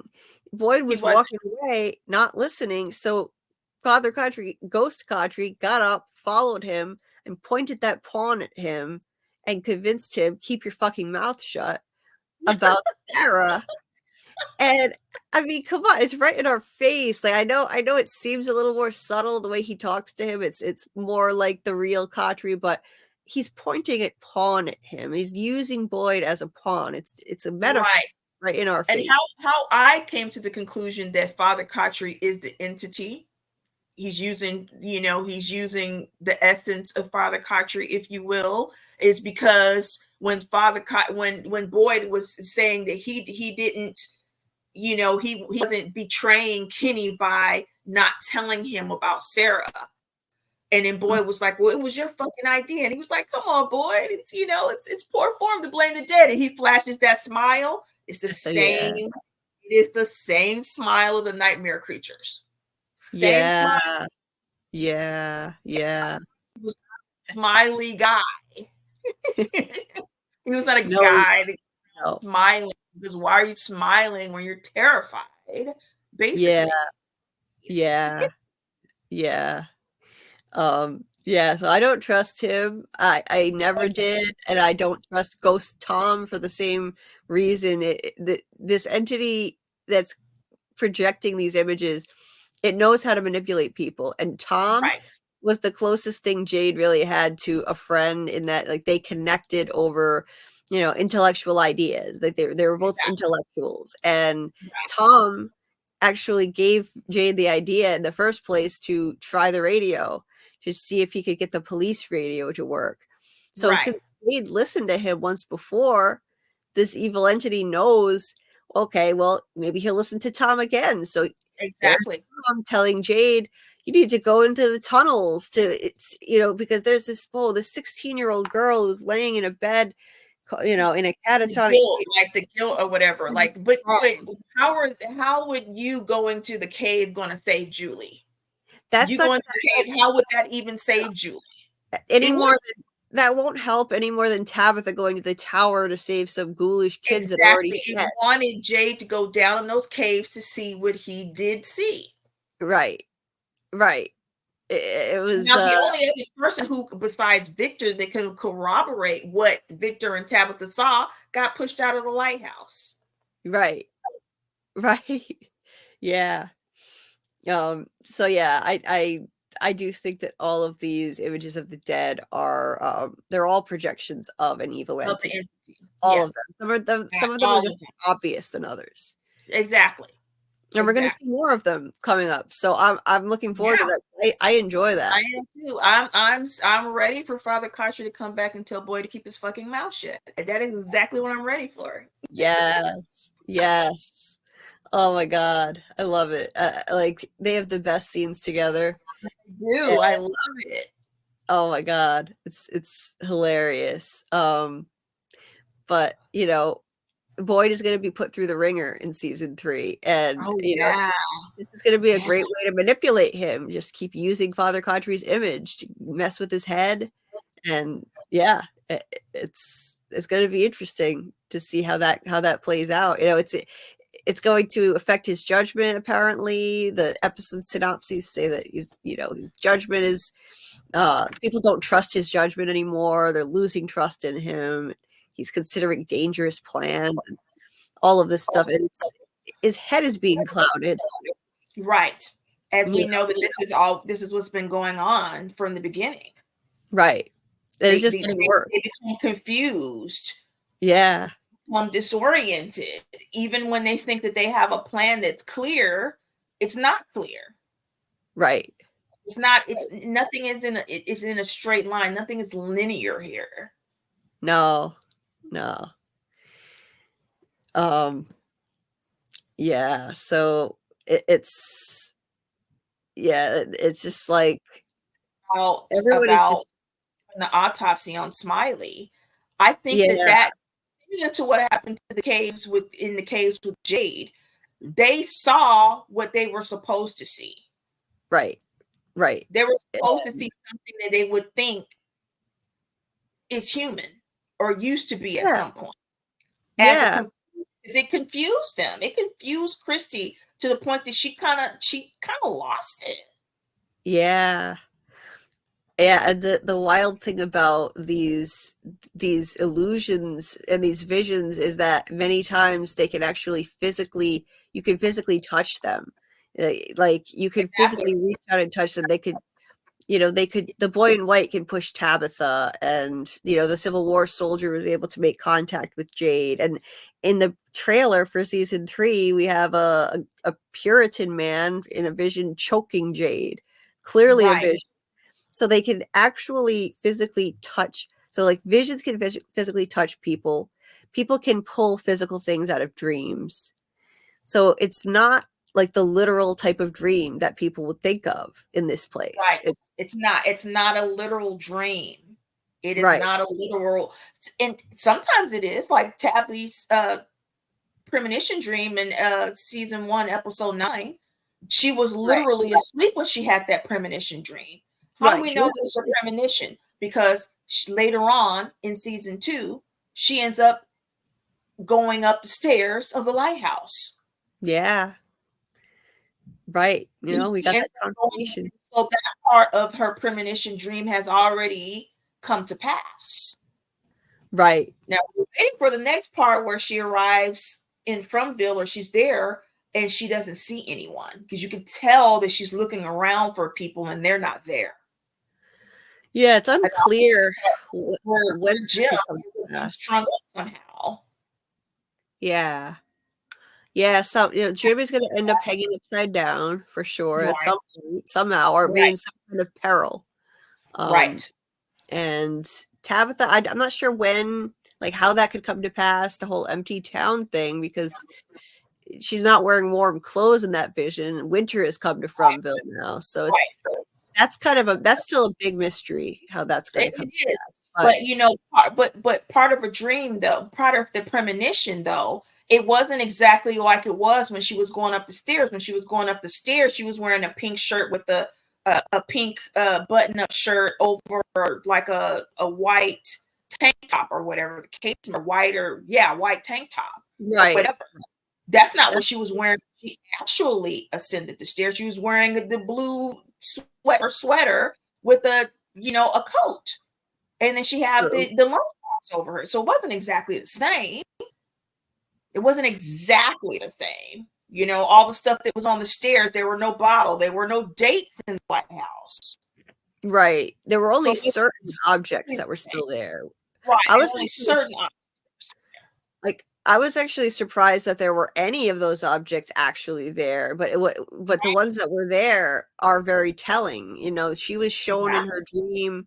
She was shown in the dream the little ambulance, the toy ambulance, and in the real lighthouse there was the toy ambulance again. Right. And that's probably going to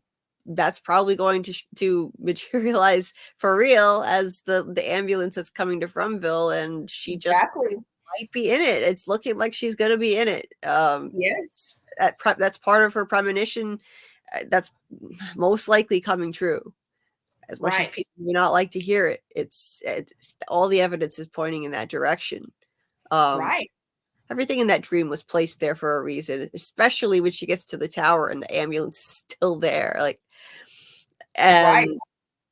Yeah. So yeah, it's more of that dream is going to come true this season. I mean, maybe we'll see Jim. I don't know if he'll be literally hanging upside down, but probably in some type of peril.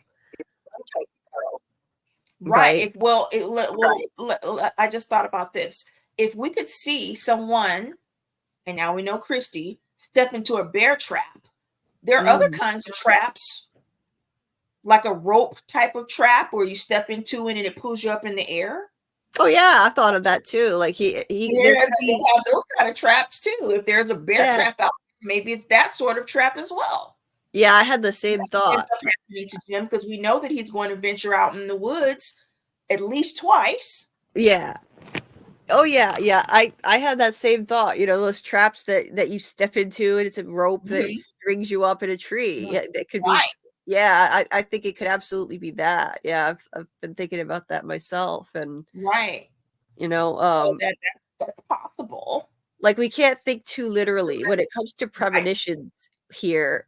He doesn't need to be hanging upside down in a lighthouse. That wouldn't even make sense. I don't Right. think he'll ever see the lighthouse or be able to I get don't there. think so, because I think that just like what Jade saw in the cave and what in the caves and what Victor and Tabitha saw, it was what they were meant to see. So Jim was correct. You're seeing what you're meant to see. Right. Right. Definitely. Or whatever the case may be. So yeah. Yeah.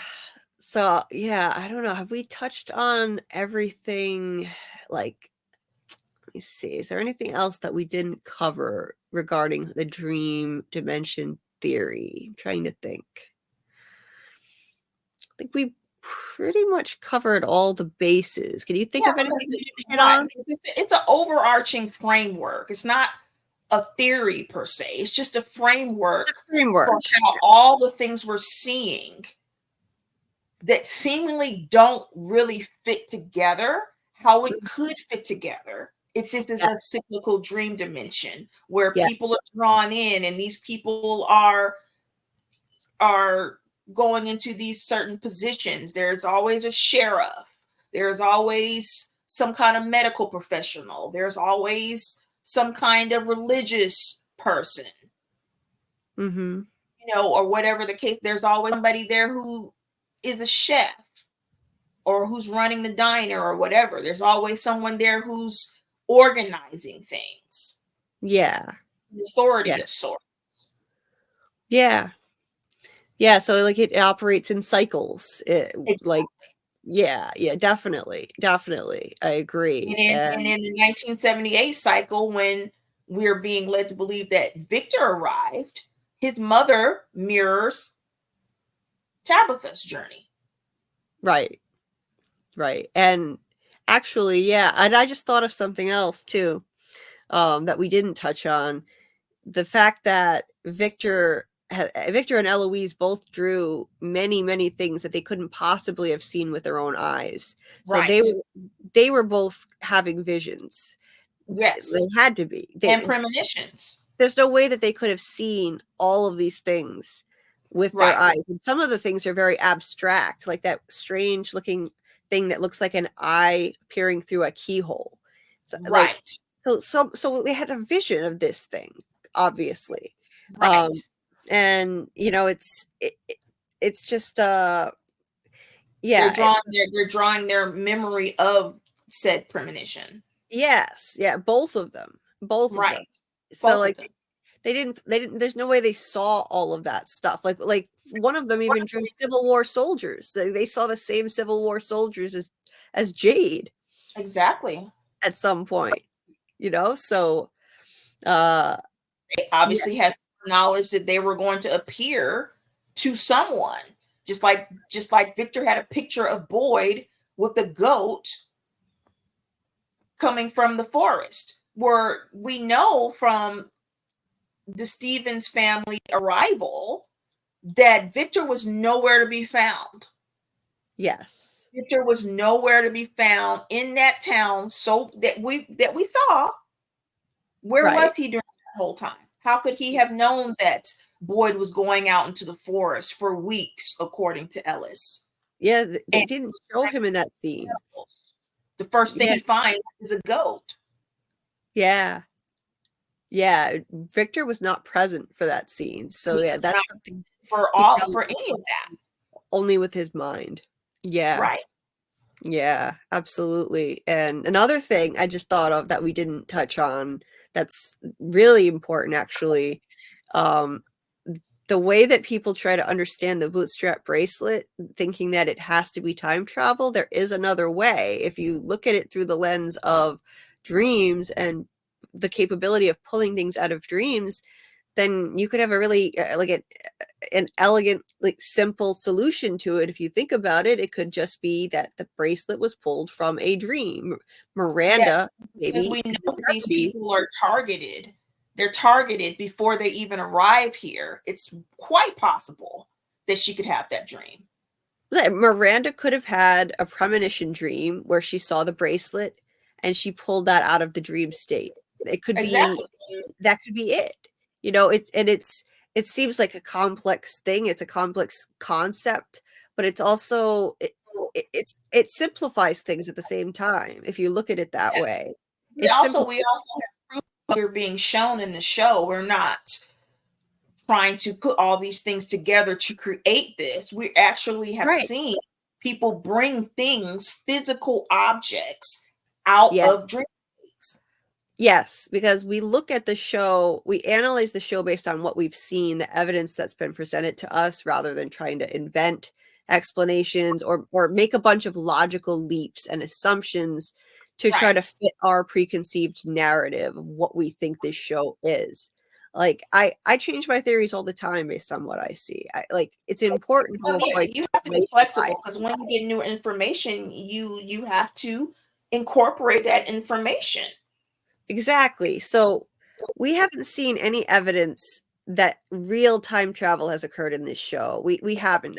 The bracelet is made of bootstraps, and that could be a red herring that okay, yeah, it reminds you of the bootstrap paradox because it's made of bootstraps, but it doesn't need to be time travel. See, that actually makes things so messy and complicated. If you tried to explain that bracelet with time travel, it would not Right. be a nice, neat, closed loop if you tried to do that. It just wouldn't. And we haven't seen evidence in the show that that's happened. But like you said, we've seen evidence that people can pull physical things from dreams. And With the water from his drowning dream, yes.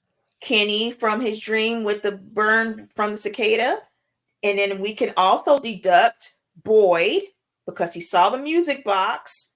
He Mm-hmm. brought the torch out of that dream state.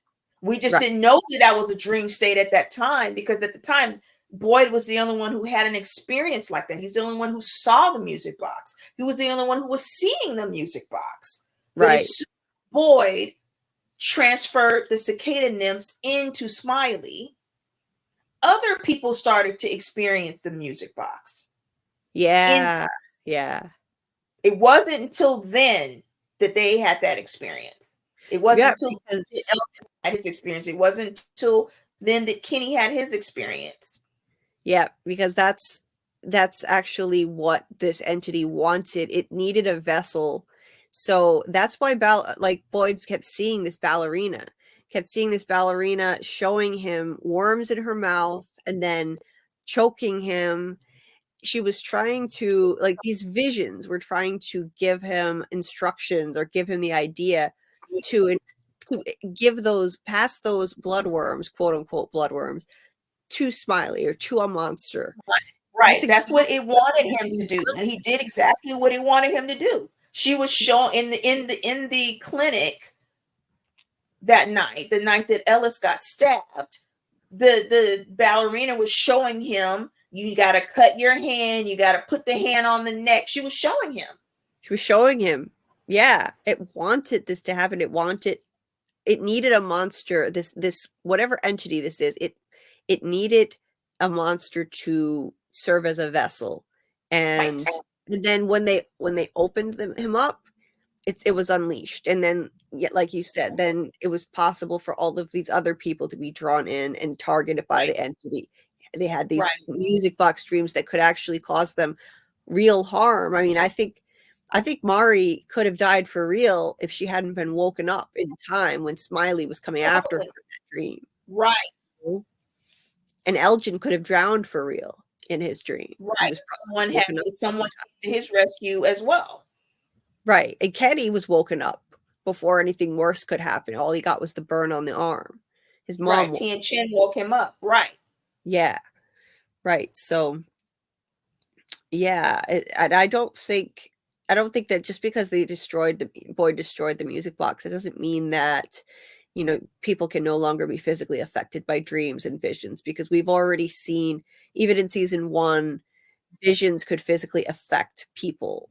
Right. Like the boy in white could be physically affected by rain, and Jade could be physically affected by the Civil War soldier who's like basically stabbed him. But the interesting thing is some of these visions, they can make physical contact even, but they don't cause harm.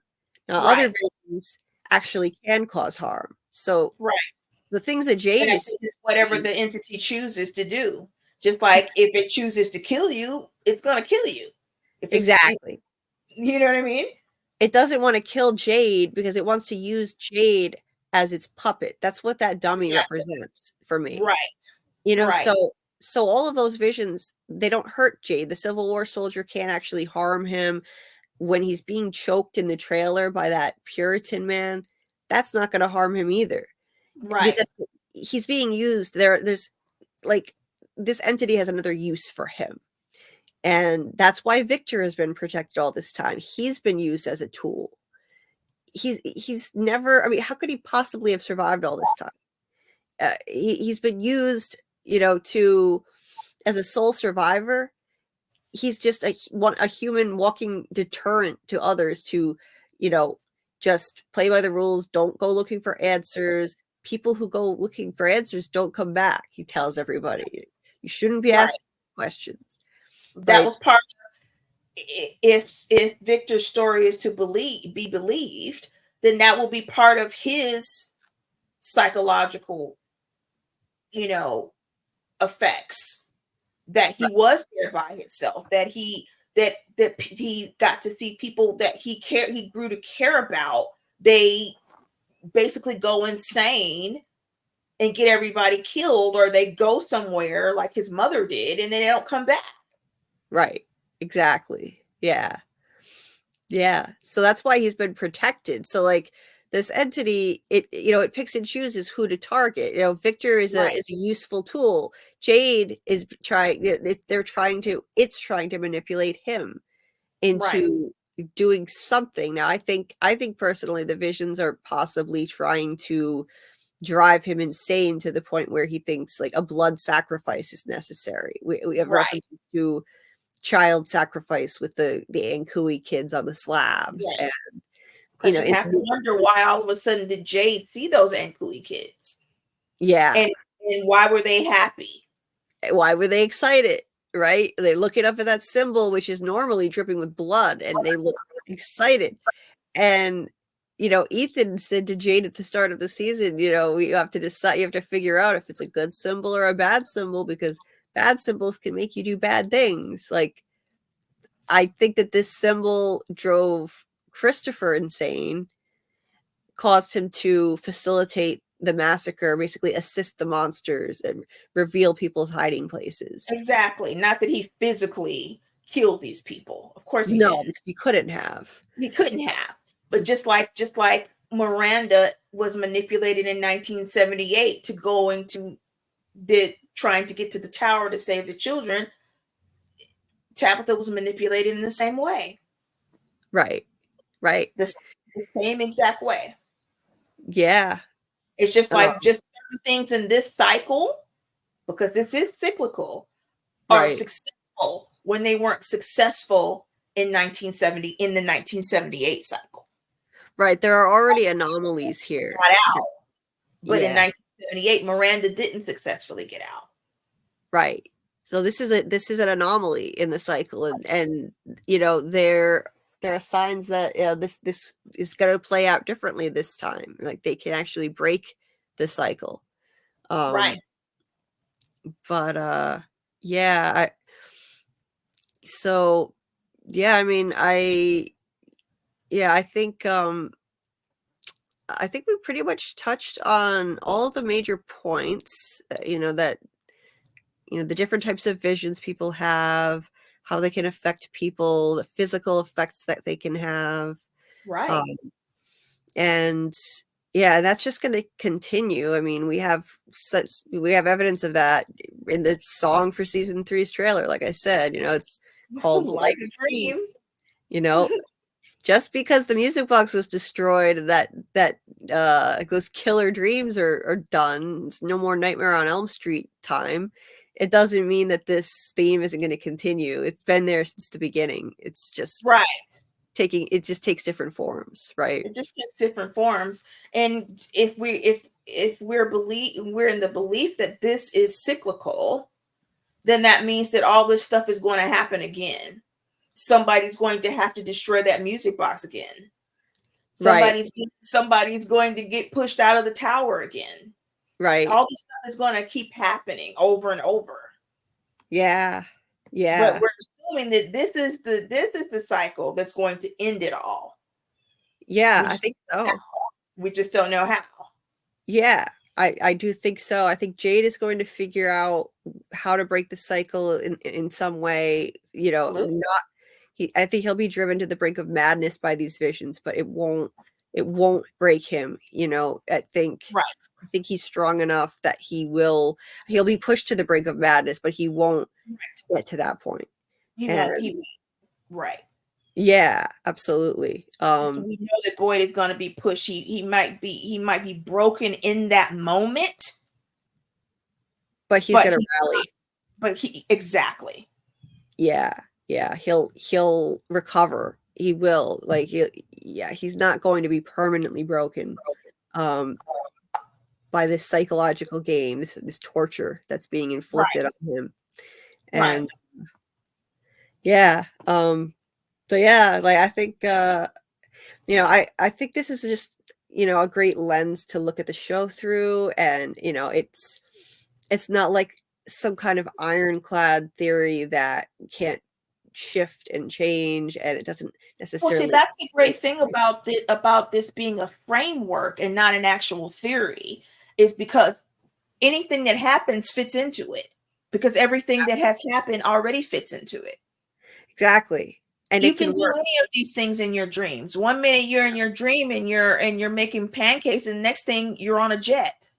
Right, right. Those It doesn't have crazy to make things sense. happen in your dreams. Yeah, it doesn't You have can to be make sense. sitting, you can be sitting in a library looking out of a window, and you're having a vision. What is that called? It's called daydreaming. Right, These exactly. are things that these are concepts that we already know. We already Right, know about lucid dreaming. right, We already know about these things. So it's not out of the realm of possibility. We're seeing what these people are going through. And if you right, try to connect all the dots without a framework that can fit everything, none of it's going to make sense. exactly, exactly. It's just None of it's going to make sense. It just seems like you just have all these elements that are just kind of thrown together in a it doesn't fit. nonsensical fashion, because Right, you may be able to make sense of one part, but you can't make sense of another. It doesn't all fit together. right, With right, this being a cyclical dream dimension, everything that we're seeing, everything that these people are going through, it all fits together. It's a dimension. We know these people are not in the real world. right. So they were drawn into this dimension. It's not the Mhm. real world. It's different. The rules are different. Physics is different. Right, Everything's different. right. Yeah. Yeah, just the ability to get into a tree and teleport to some other location, that's something that could happen in a dream, Something that could happen in a dream. yeah, Right. yeah. Um, so Food yeah, that just appears to you in the forest. mhm, There's right, no grocery store in this place, but these people have been eating for years. right.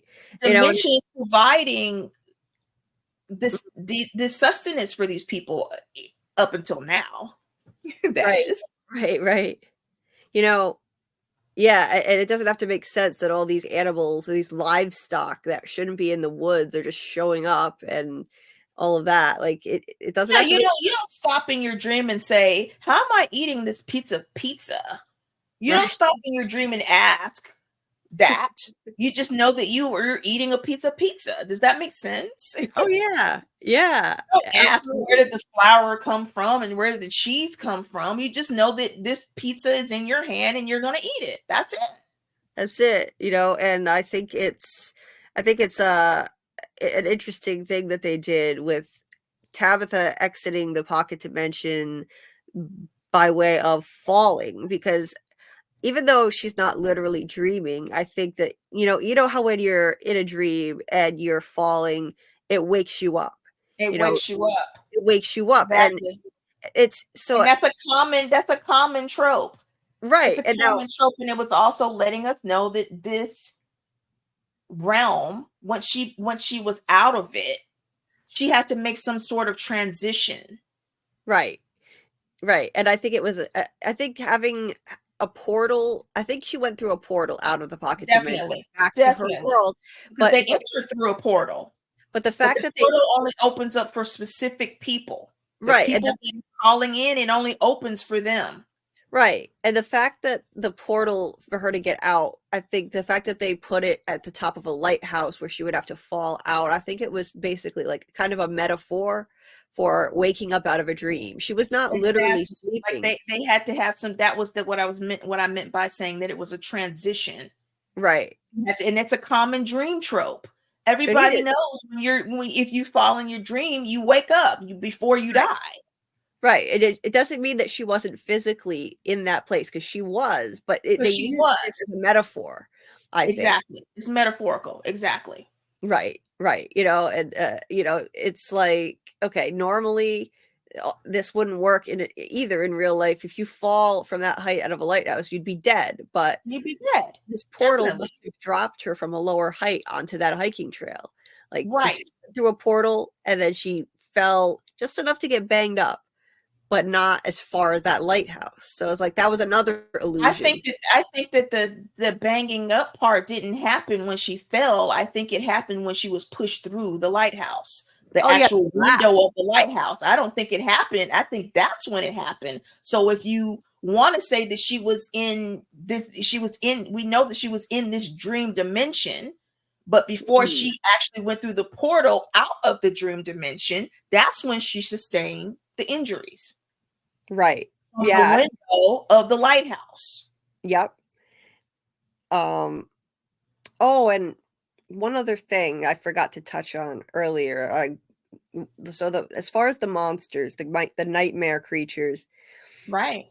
they they could be basically a mass delusion, and they, at the same time, where did this actually materialize from? It's possible that they were pulled out of somebody's nightmare, in a previous cycle. And Right. that's something Jeremy Ice and Fire has said, and I think that makes a lot of sense. Exactly. That, look at them all; they're all in period correct clothing from the 50s and 60s, and somebody in 1978, whoever it was, maybe even young Victor, Right. maybe, like, from watching a lot of old TV shows, these creatures were pulled out of his nightmare, Right. possibly. And Right. and let's say Christopher, we know that Christopher used to be nice and he made people laugh, and then he started seeing the symbol and he changed, according to Victor. So if he was this happy, smiling guy like he was in that photo, and then he changed into this dark, threatening person, then it would stand to reason that Victor might have nightmares about nice, smiling, wholesome looking people who transform into monsters that want to kill you. Exactly.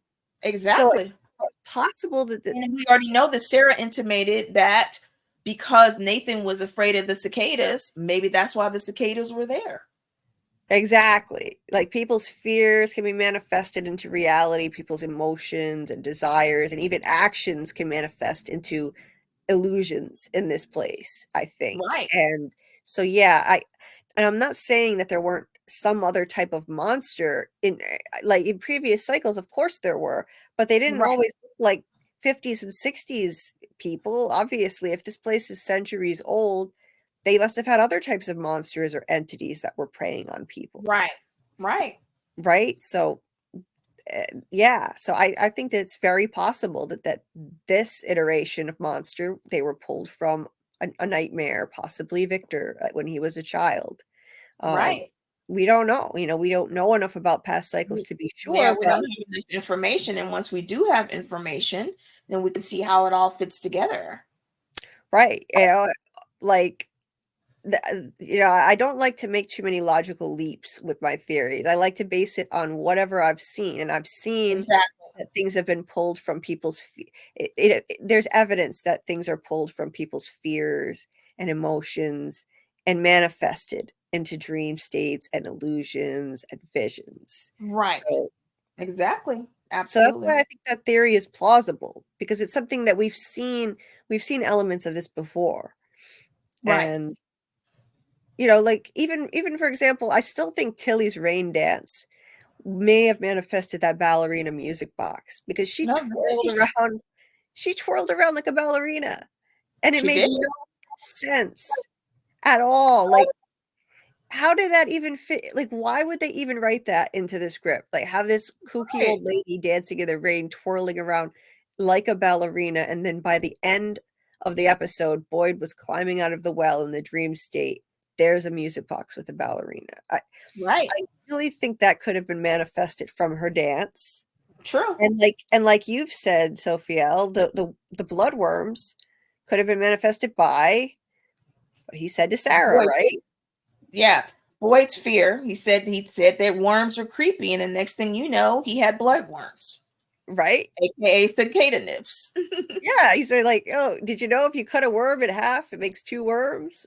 Worms are creepy." Exactly. And And that's what did he call it when he had the worms? I have a nightmare under under my skin. Yes, yes, yes. So, yeah, like that's another big element that I'm glad we were able to cover because I really think that's a huge part of this show. Definitely.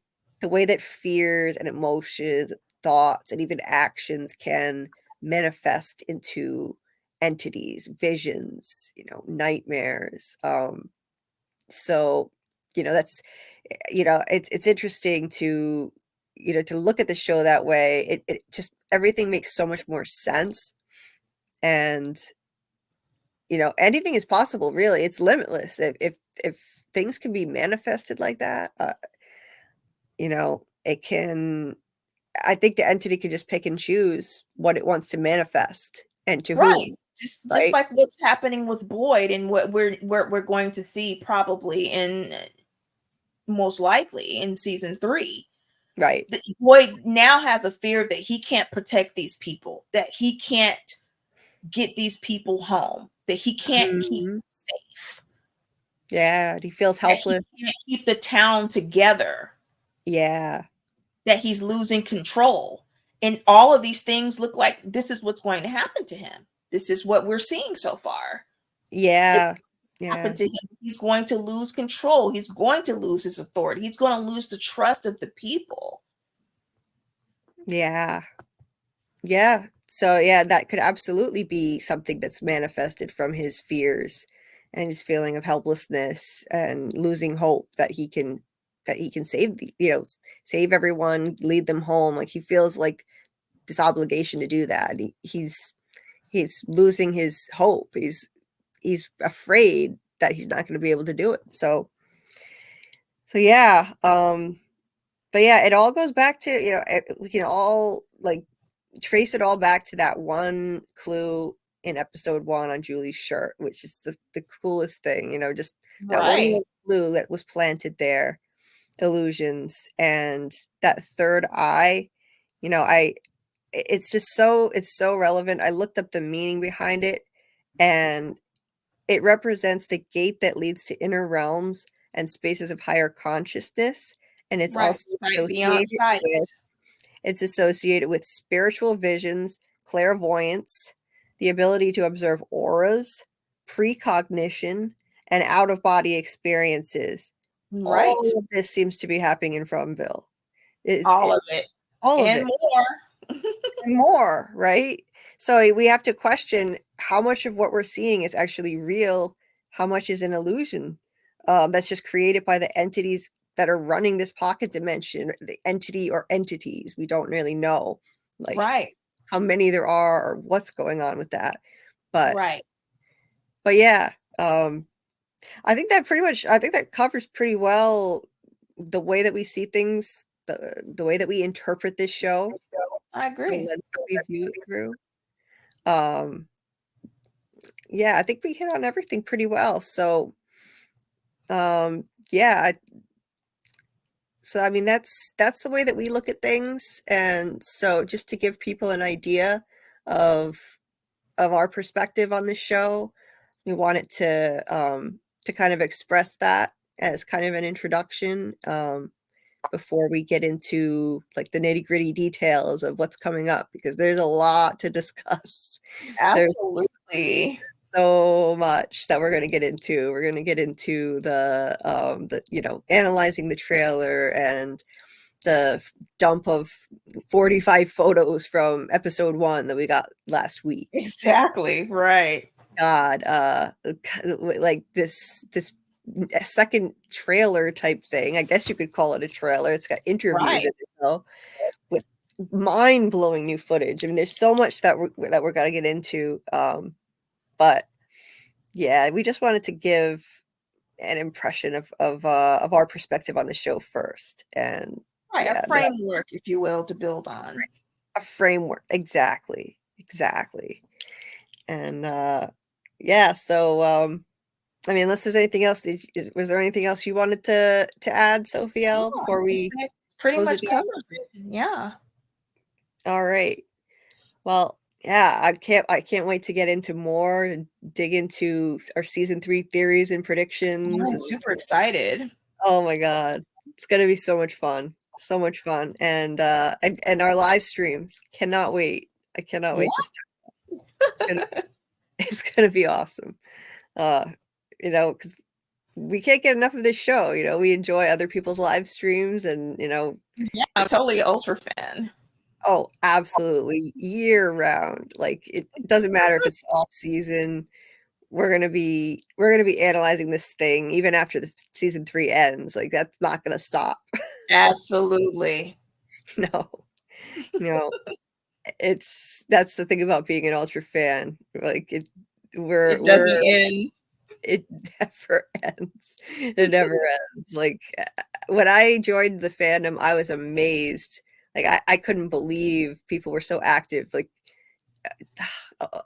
when I discovered the show, it was like a year after season 2 had ended, and I went into Jeremy Ice and Fire's Discord, and I'm like, oh my god, all these people are still digging into theories every single day, and it was amazing to see. It is amazing. Yeah. So yeah, we're those diehards. Yeah. Like yeah, we like to dissect every detail and deep dive into everything. So yeah, just looking forward to digging into more with you, Sofielle. It's you know, it's gonna be it's gonna be a lot of fun. All right. All right. Well, until next time, yeah, keep on deep diving, and we'll see what we can discover together. All right, guys. Bye. Bye.